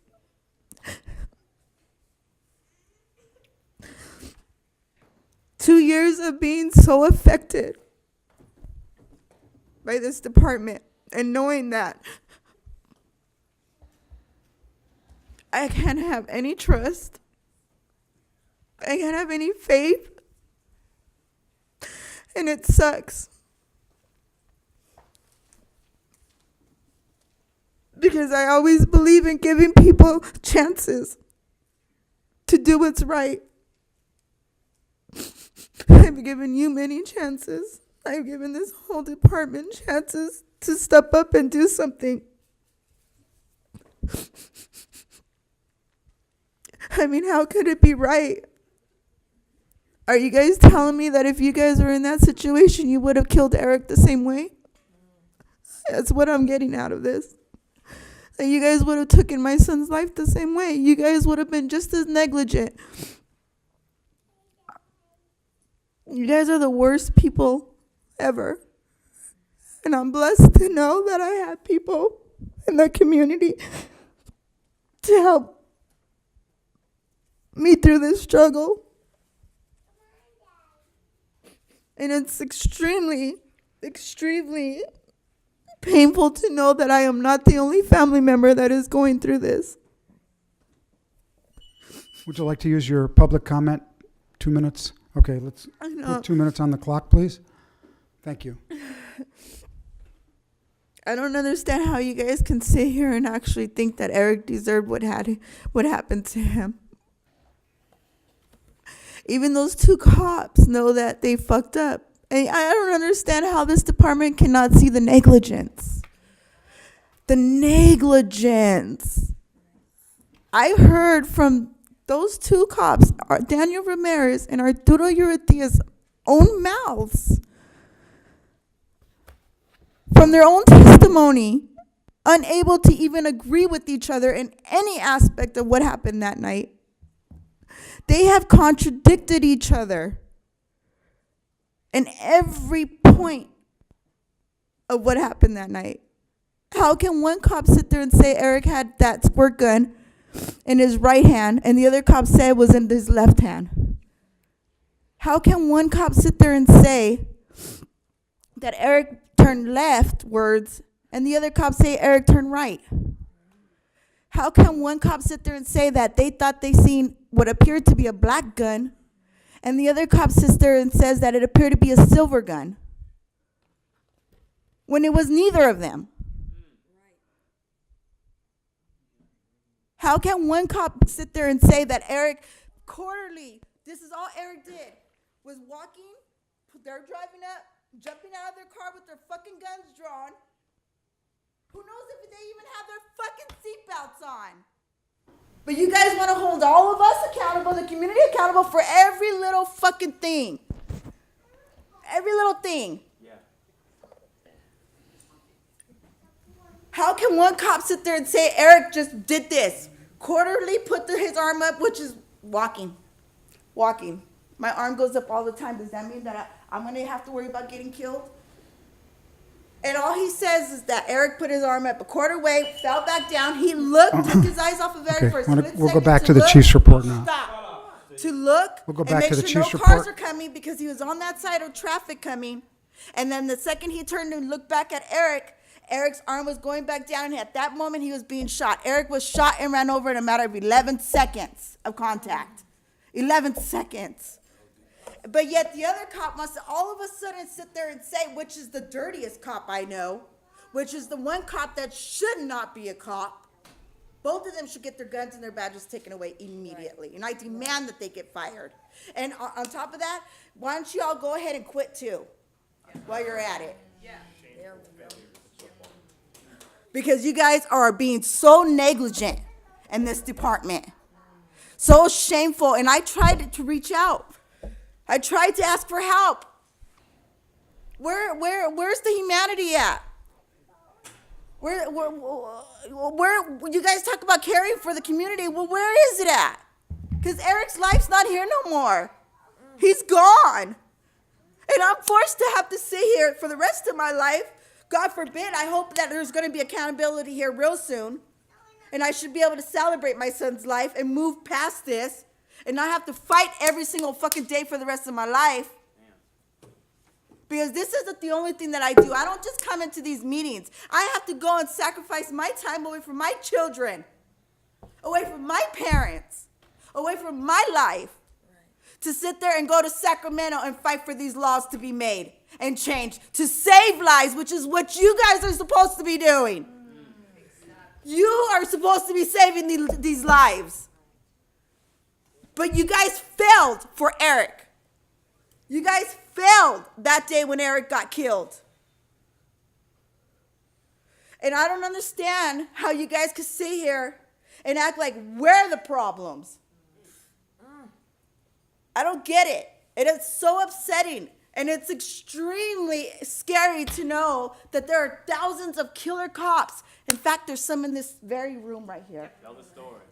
In this very room that have taken a person's life. This city will never be safe as long as you guys are in it. As long as you guys are handling the situation. And I just, Thursday I have to sit here. This is what I have to deal with.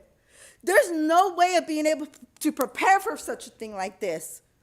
I have to sit here and remember my son the day that he got taken from me from this earth. All for what? Because of coward-ass cops? Because of cops that have no common sense? Which apparently none of you have common sense either. So, I hate that, you guys keep putting me through this. I hate that none of you guys have reached out to me and just heard me. And you guys are so much of a disgrace for the city of LA and for the state of California. And if you guys don't do something about it, if you guys don't work on who you guys are within, you guys are going to have to sit there and have to listen and receive it all from God. So, Next speaker, please. The next speaker is Wayne, followed by Akil Gopal, Reverend Evan Regis Bunch. Bunch, and you can Deep speak Singh. when you're up at the microphone. Don't speak to me. Don't speak to Figueroa. She has her headphones on while this mother is grieving. Her headphones Mr. are Bunch, please sit down. on. Tell her to take her headphones off. Please sit down. Thank you, sir. Go ahead. Go ahead. Go ahead. Go ahead. You want to turn the clock on, please? Headphones on, huh? It's beyond disgusting. You murdered the kid. It's your murder. Mr. Bunch, sit down or leave the meeting. Tell her to take her fucking head. Bunch, you can leave the, I want you out of the room. Leave the meeting. Fuck you. She has her fucking headphones This meeting will be recessed. I can't continue the meeting. We'll watch you on TV tonight in Torrance. See you later. Fuck you. Okay? Fucking headphones on. We cannot continue this meeting. I'm going to ask the officers clear the room, please. Fuck you. Fuck you. Let's go. Get the fuck out of here then. Put your fucking headphones on. Fuck you. Fucking sick. Yes, sir. Mr. Bunch, you have been Fuck you. ejected from this meeting. You have been ejected from this meeting. Fuck you. Fuck you. The Board of Police Fuck Commissioners you. will now recess into closed session to discuss item number 5A1 and 5A2 in accordance with Government Code 54957. Headphones. It's all over headphones. Thank you.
Commissioners has concluded its work in closed session. We are back in open session. In closed session, item number 5A1 was discussed, and the chief's recommendations were unanimously adopted. In closed session, item number 5A2 was discussed, and the chief's recommendations were unanimously adopted. Mr. President, is there a motion to adjourn? So moved. Do we have a second? Second. All in favor? Aye. Meeting adjourned. Thank you, everyone.